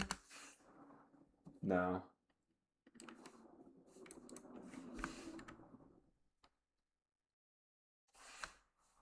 Nope. Alright, why am I getting errors on these?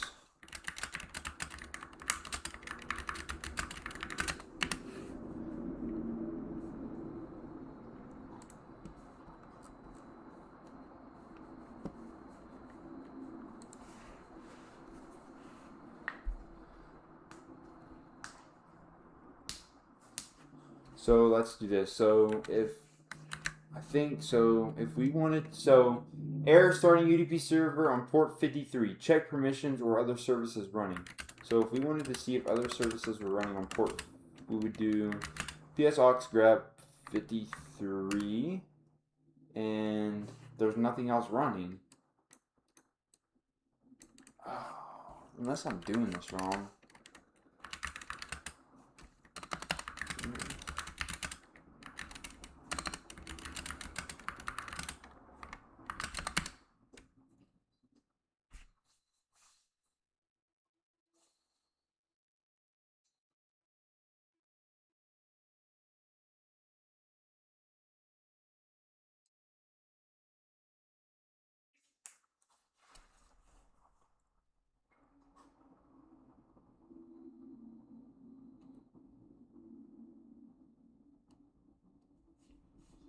Oh, so we actually need to do access because we're checking just the processes. We need to check the act. This makes more sense.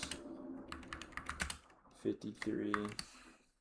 And there is, yeah, so I guess by default these are automatically running maybe.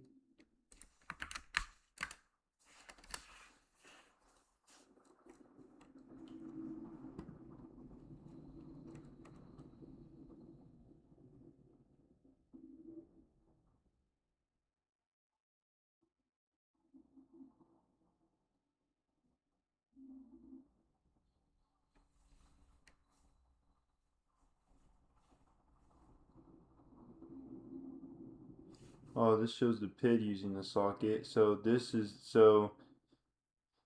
for to show TCP. This is to show UDP. This is to show the listening ports. And then this is this is the show it listening, and this one's listening. I don't know what uncommon means, but this one TCP's listening. This is one of these is the PID, but nothing on here looks like a PID. None of those look like a PID. Oh, the PID socket using the PID. Show the process name and PID using the socket. Process name, PID using the socket.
Damn, it's burning up in here.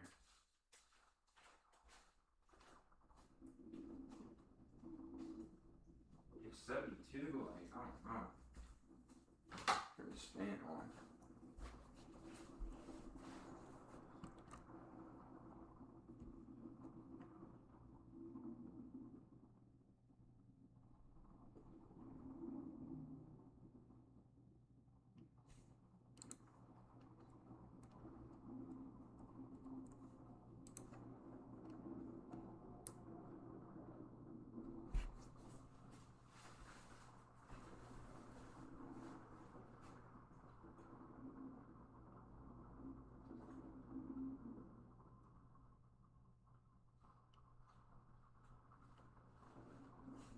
So we do responder, then I eat 0 dash WRF.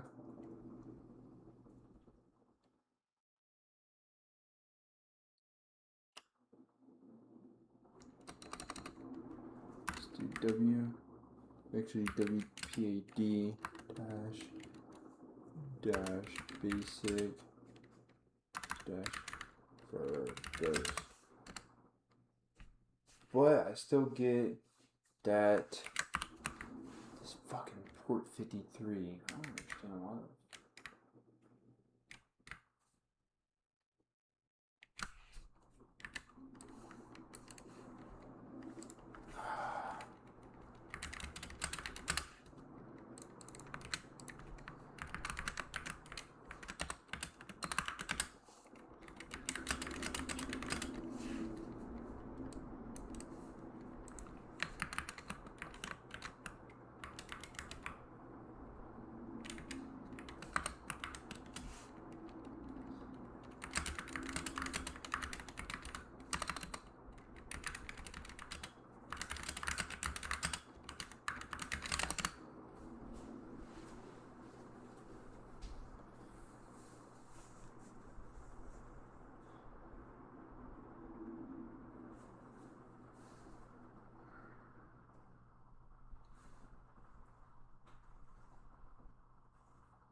And I bet after this, we would use that NTLM relay because we captured the NTLM hash, cracked the hash.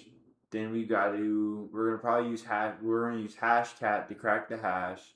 Then use NTLM to relay the hash back to the server, authenticate into the server as whatever's reaching back out to our machine and giving us its hash, which would be the domain controller essentially, I would assume.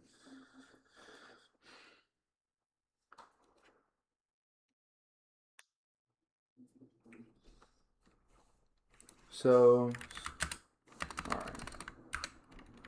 I don't need a sudo. I'm already TU. Ran this earlier. 53.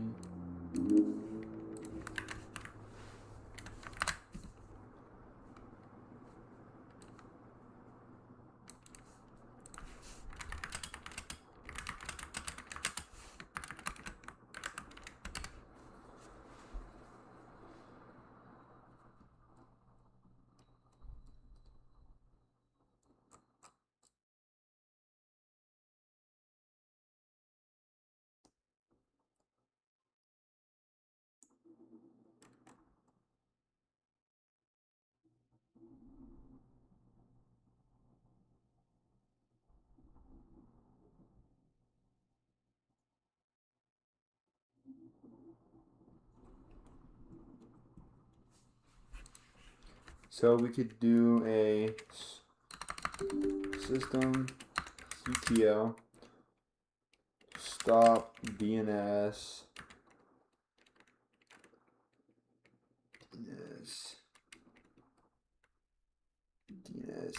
MASQ. System has not been booted with system and it cannot operate. Failed to connect the system scope bus via transport host is down. I don't know what that means exactly.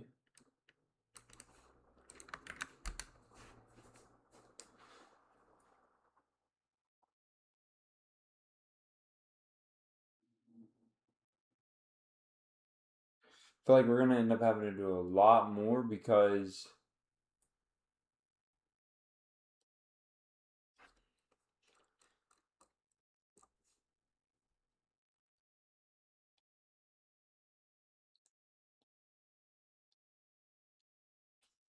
so if the output is a system D, the system should support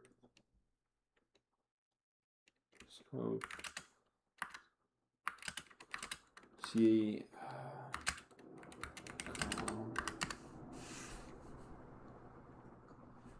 Error garbage option. PS. Oh. Init parent.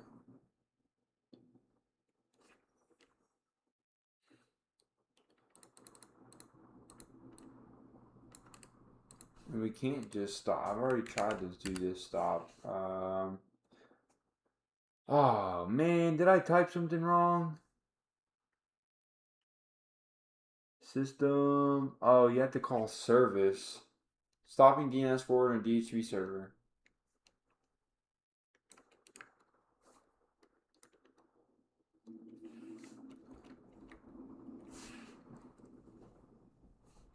Now, let's see if it's running. Boom. It's still fucking there. It just doesn't make any sense. I'm not understanding this. Like it literally said stopping DNS forwarder and DHCP server. And it says not running. But it's still running. UDP.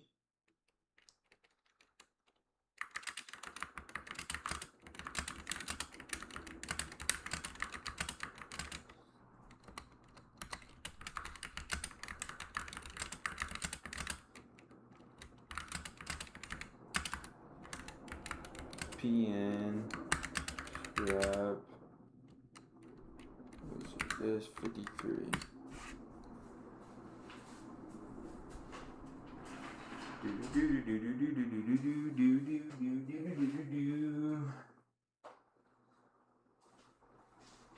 I swear this Windows machine is the hardest machine I've ever tried to get into.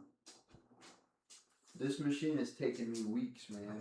Not really weeks, but it has taken me quite a bit of time. This shit not easy.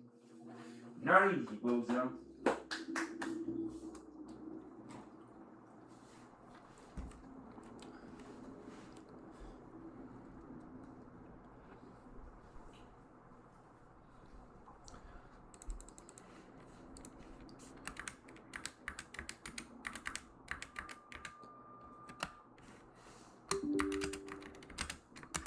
So apparently there's, I guess this automatically gets started.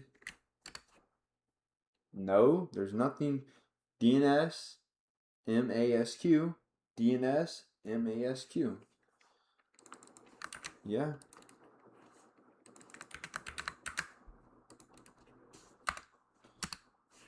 Yeah, nope. Hell no.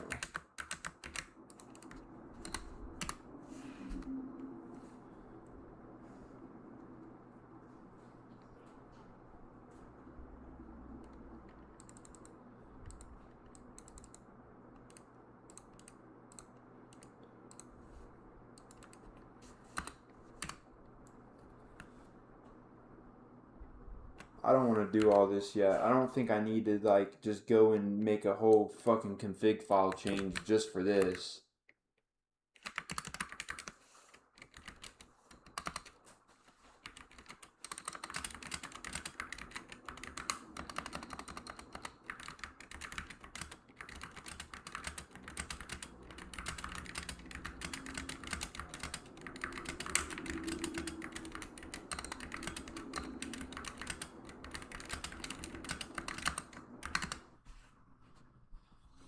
Yeah, I don't think making a whole config file change is worth it.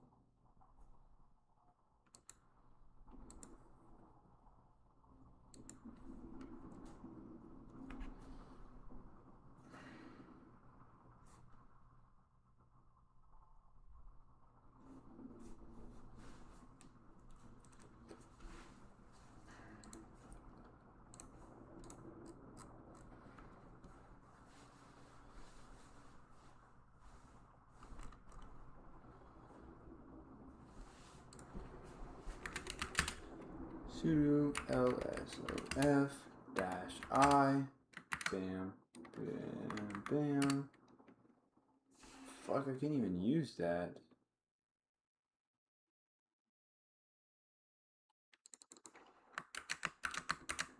Alright. Do this. Now I still can't fucking run it.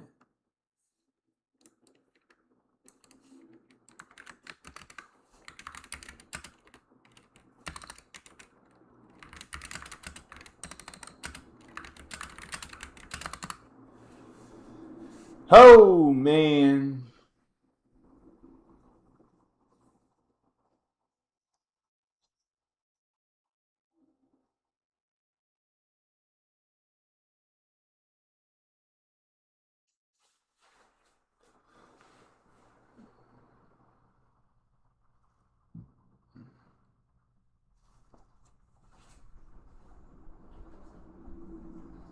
Bozo! Bozo! Bebo! BZO! Hey! Shut up, rolling over that.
What if we do like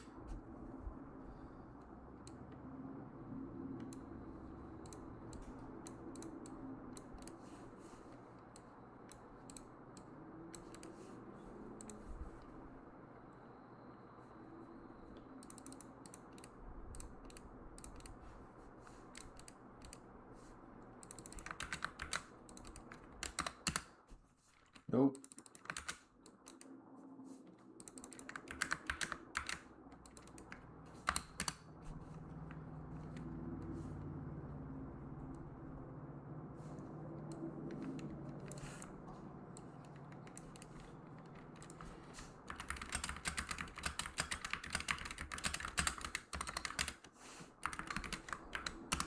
Oh man, I don't know how to configure this. This is kind of confusing.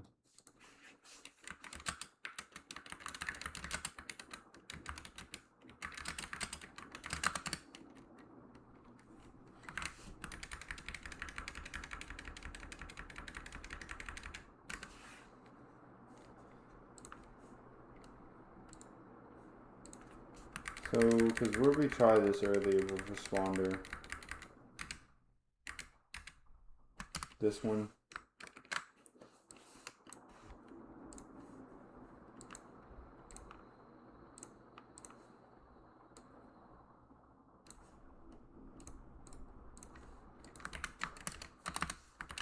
My machine is saying that these ports are open, but when I go and look, it never actually gives me a PID that's associated with where these ports are running at.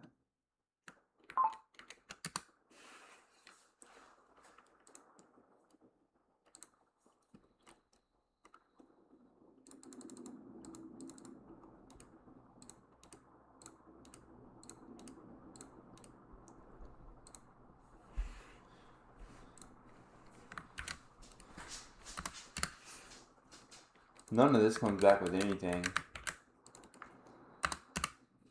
Nope. Nothing.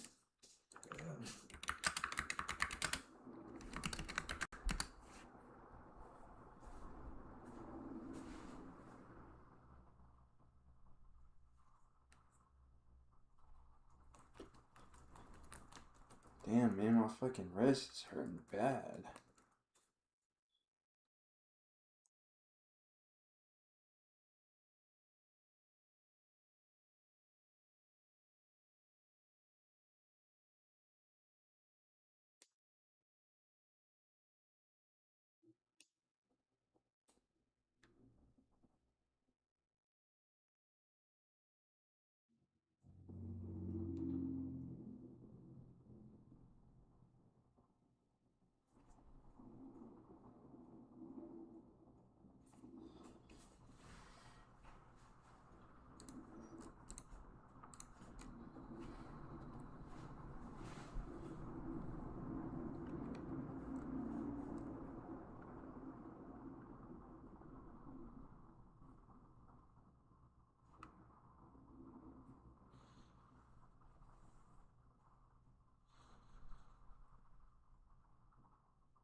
Invalid option dash dash U.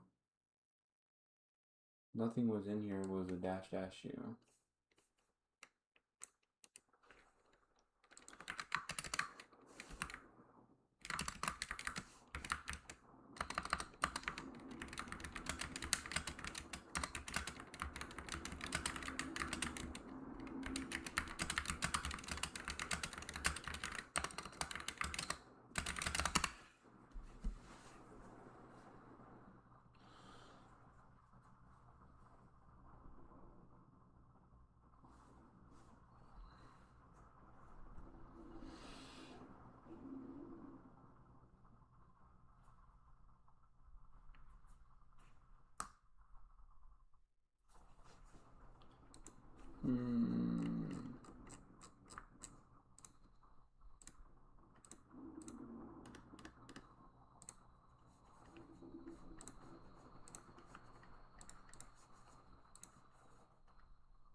option dash U.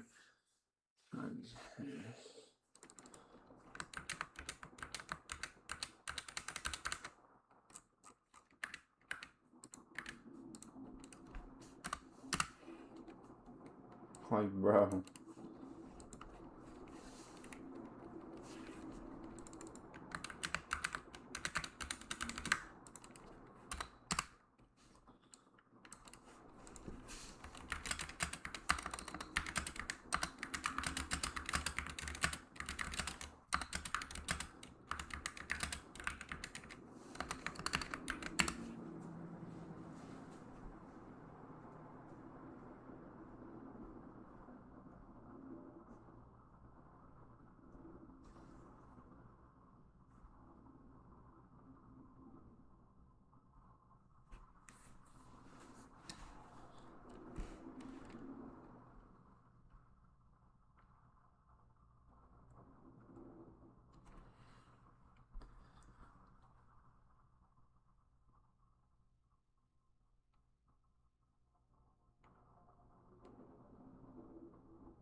So now it actually is listening for events.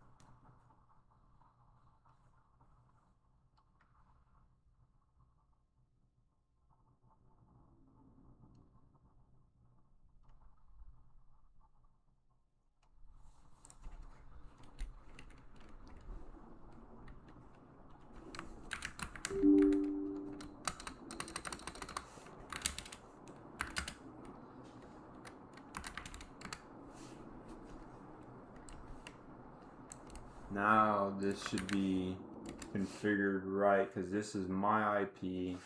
So we were doing the wrong interface too.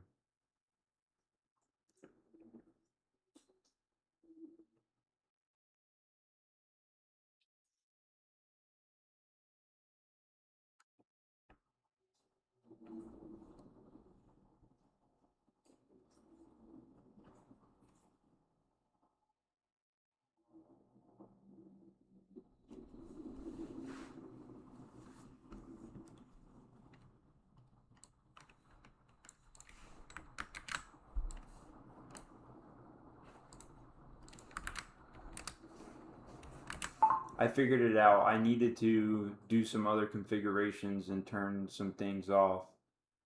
So, is there an automation on their end set up to reach out to my machine to authenticate? Or do I need to trigger it somewhere?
What did I turn off? I turned off DNS.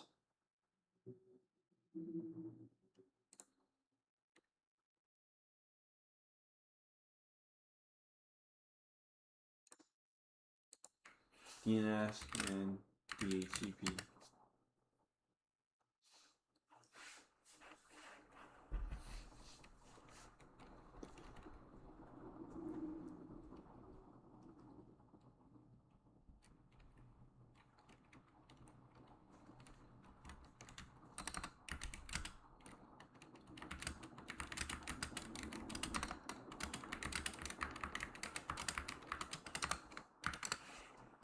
Why?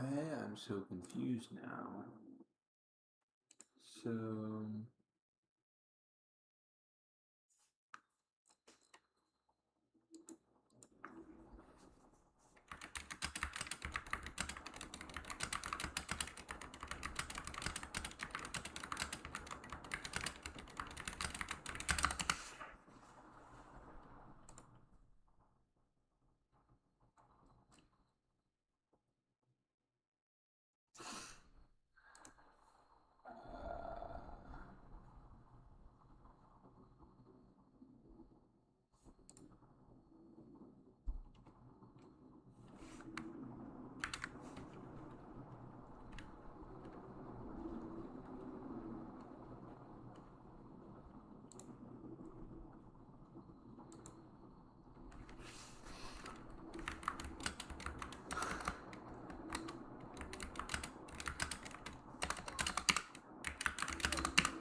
oh my gosh.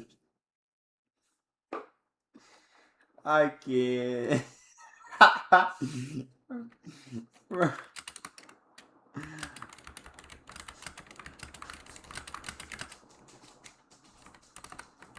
Capturing a whole hash and then using that to authenticate into the domain controller.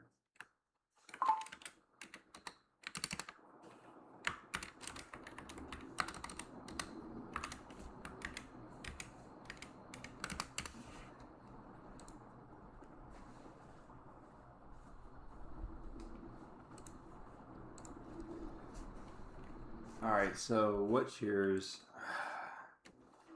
So we need, I remember to interact. So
look at these shares.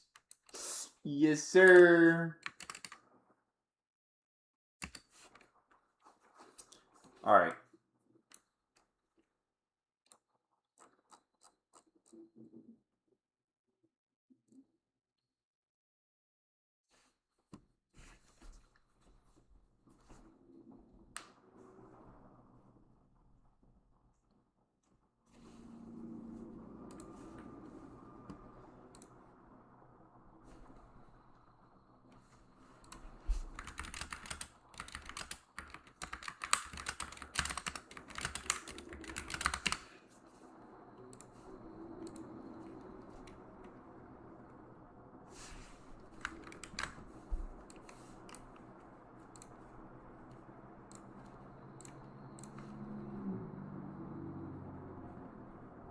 Read and write.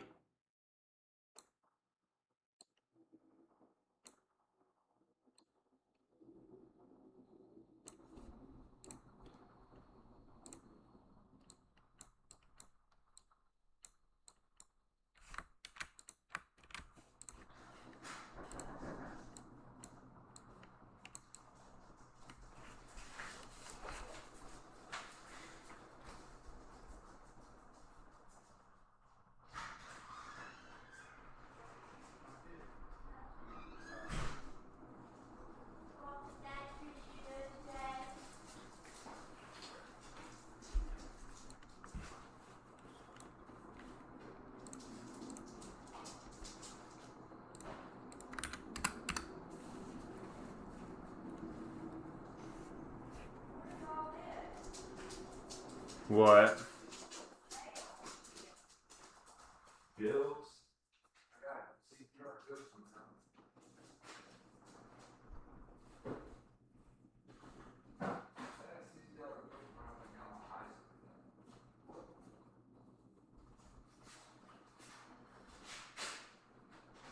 What you gotta do?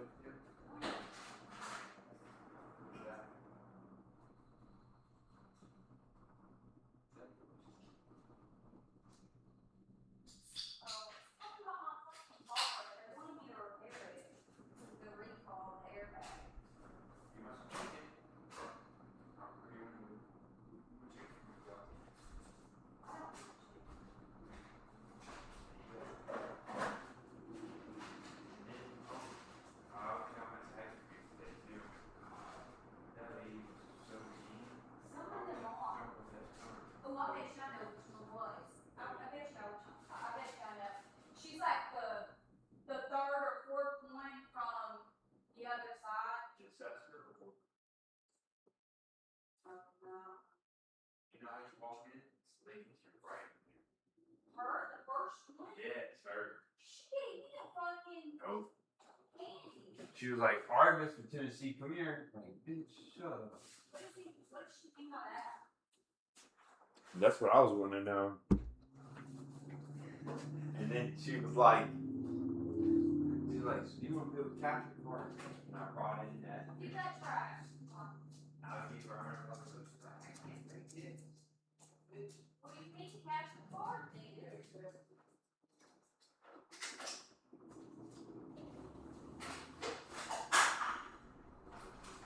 All you today. You got all over the floor.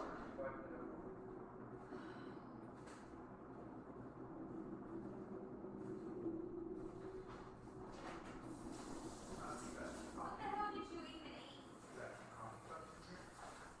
Yeah? What are you gonna do about it? If I was to coffee shop or not? Fucker.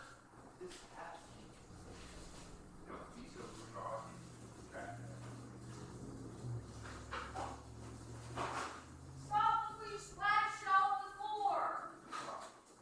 Here, shove this in there. Well,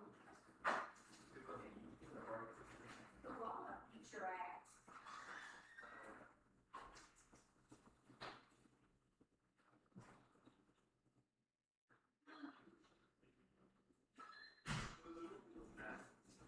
He hasn't figured it out. Hey, put a bag back in. Why do you leave her calm? I got you something too. Close your eyes and hold out your hand. And don't eat. You gotta feel it and see what it is first. Okay. Don't eat. What do you think it is?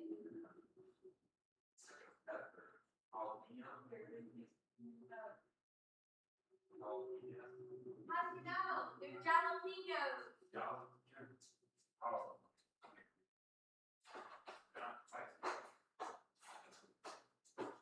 Here. Put 'em over there. So that's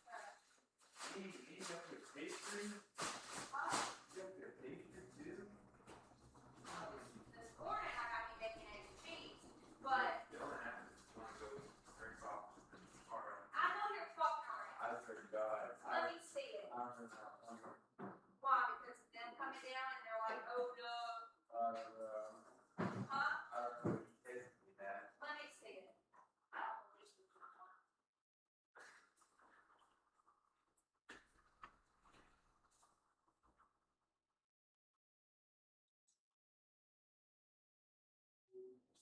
Hey, no, this Flint, Michelle, will work back on the thing for first grade.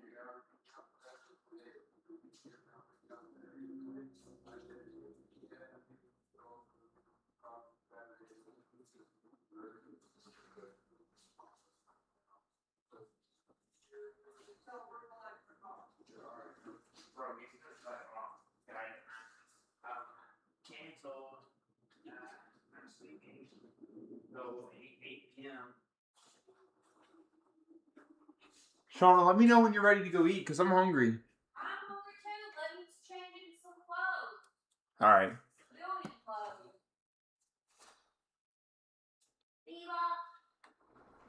You didn't shed that much today, Bebop. Look, this guy, he tricked me. He had me leading in the whole wrong direction, and my dumbass was looking. I was over On purpose. Yeah, look, I was over here setting up a responder, and I was trying to get capture the NTLM hash, and I never had to do any of that, and he had me running down the whole wrong path. I was sitting here for like, look at this. I sat here for like 2 hours going back and forth with this AI to understand why this wasn't working. Why did he do that to you? Because this is why. He said, I said, ain't no way, laughed my ass off, bro. I thought I was going to be capturing a whole hash and then using that to authenticate the new main controller. Nope, haha, this is a good learning, though, and thinking, yeah, this is how we learn by struggling. And then I sent them this because this is what it actually was. I could read and write to a drive that's on the server. Justin, you can't even make the bed? No, ma'am. Justin, Nothing. Don't say that.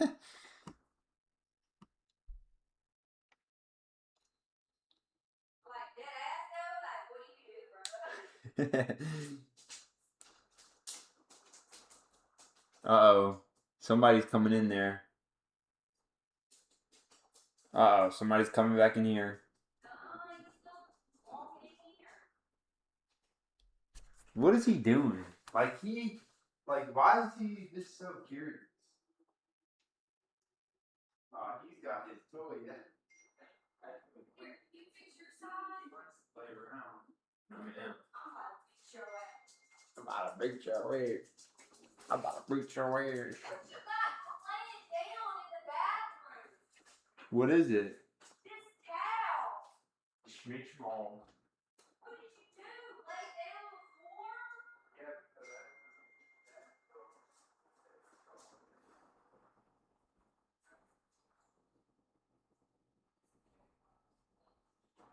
No, I don't know what's going on. To not get the floor wet. Caller, what do you want to eat?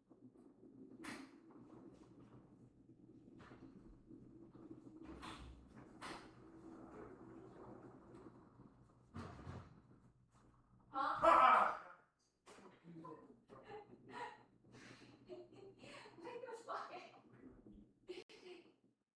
I gotta pee and change clothes. Stop! That's supposed to hurt. I'm scared. I'm not scared. Yeah, you are.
Okay, so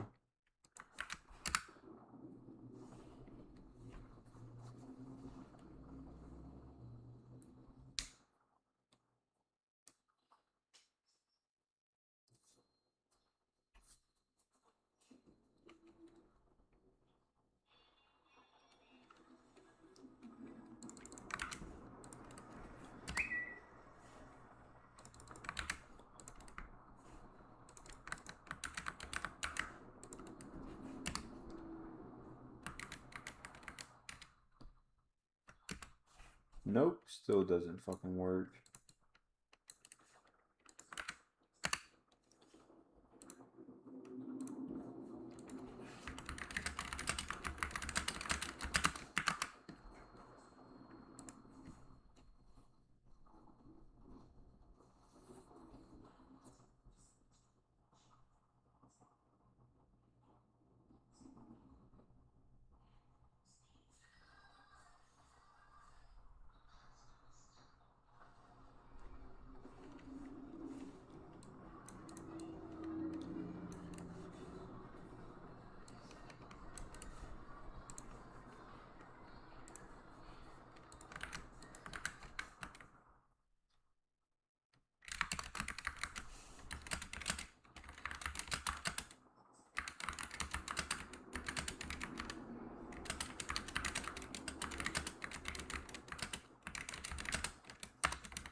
Yo, Liam, what up, bro? This isn't Hacking Twin, but what are you setting up? Web app? What do you mean? Wait, Liam, are you still in here? I am. I'm about to hack into this share drive right here and Get access to this Windows machine on Hack the Box. How's this not hacking?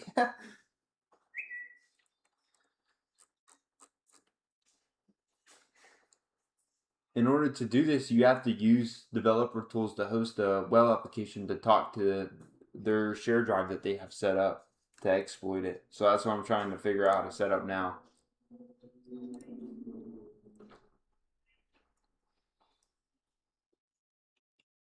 Does that make sense?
The hidden risk of Visual Studio extensions, a new avenue for persistent attacks. Oh, is this the one with the... Oh, wow.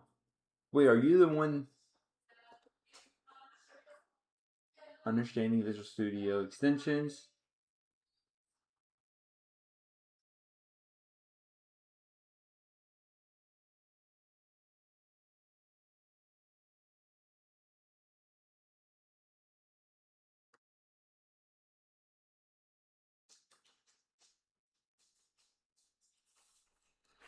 capability for misuse.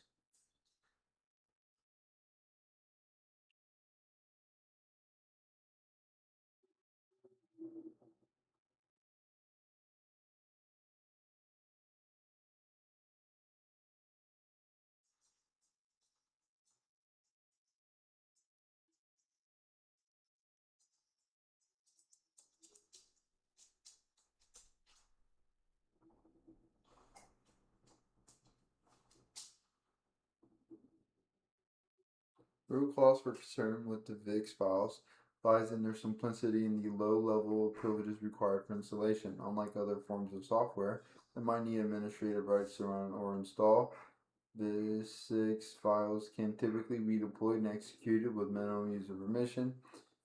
This ease of installation makes it possible for harmful extensions to be installed even by users with limited system access rights. Look into what you can drop on the shares. This characteristics B6 files.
Yo, what up, bro? I didn't realize you were in So, here. yeah, well, I'm fucking deep diving through fucking Wireshark looking for a password that's in plain text somewhere. Have fun with There's that. gotta be a quicker way to do it though, bro. I know there is.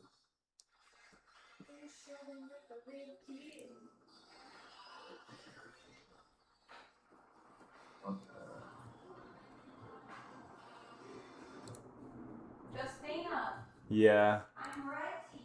Alright, let's go then. I spent an hour, or actually longer than an hour. I spent like 2 hours going down the wrong path, setting up all this bullshit for this box, and it was a shared drive the whole time. Dude, why do you keep Huh? moving your shit? Leave it in this goddamn chair.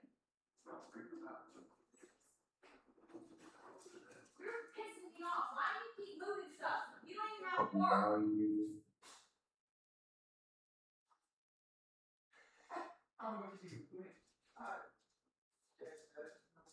What are you doing? You want somebody to just mess around with you. Who's play?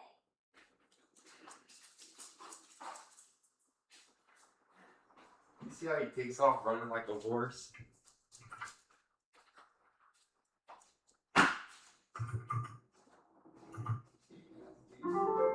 He's not gonna play like that when we leave.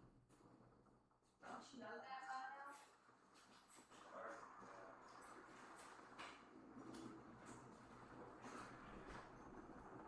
I know.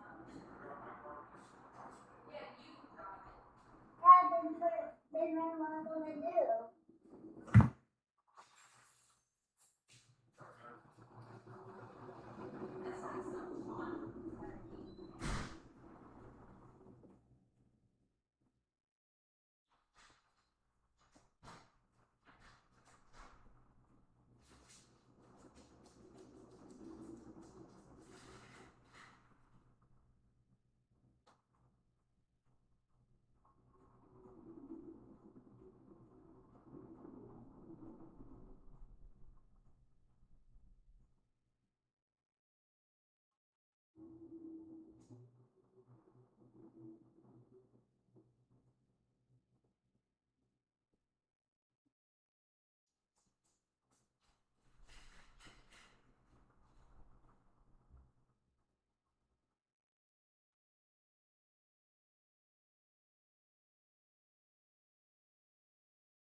can't come in until you're done eating.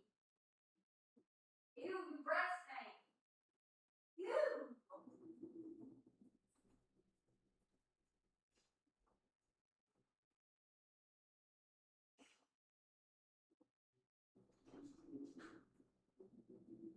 Who is that?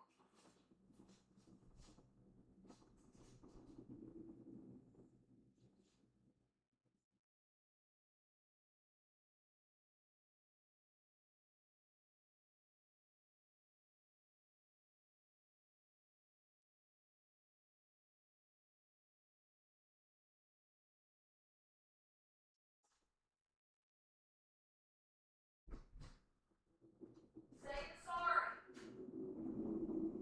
Say you're sorry.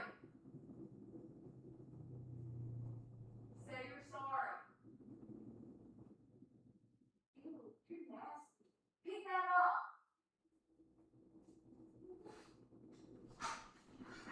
Charles, come here.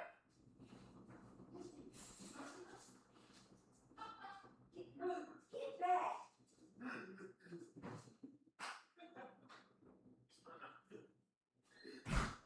Did you drop some out there? It's gonna cause bugs. Go get it.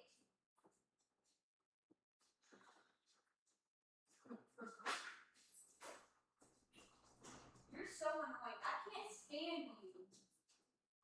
Big, you bought me out. And I should have left you out for longer. I heard you fucking laughing. You better pick it up. That's gonna cause bugs.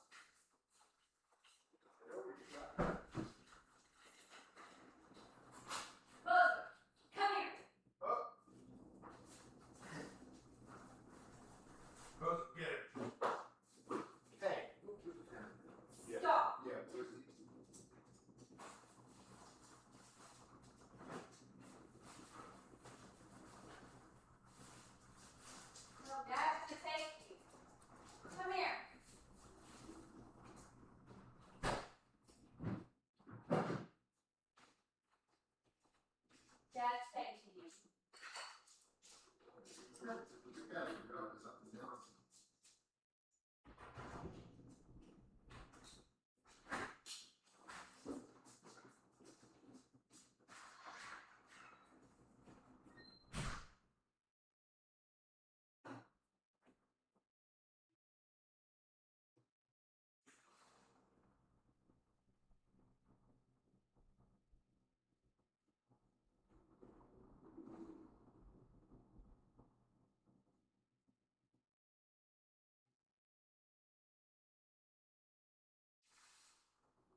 see that I was born. Drinking on myself. Choosing myself.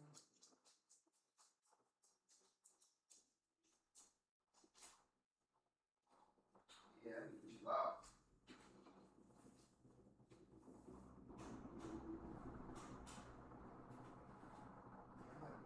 I'm about to be at 2:30. Sean, I'm gonna be at 2:30, bro. How's it already like this?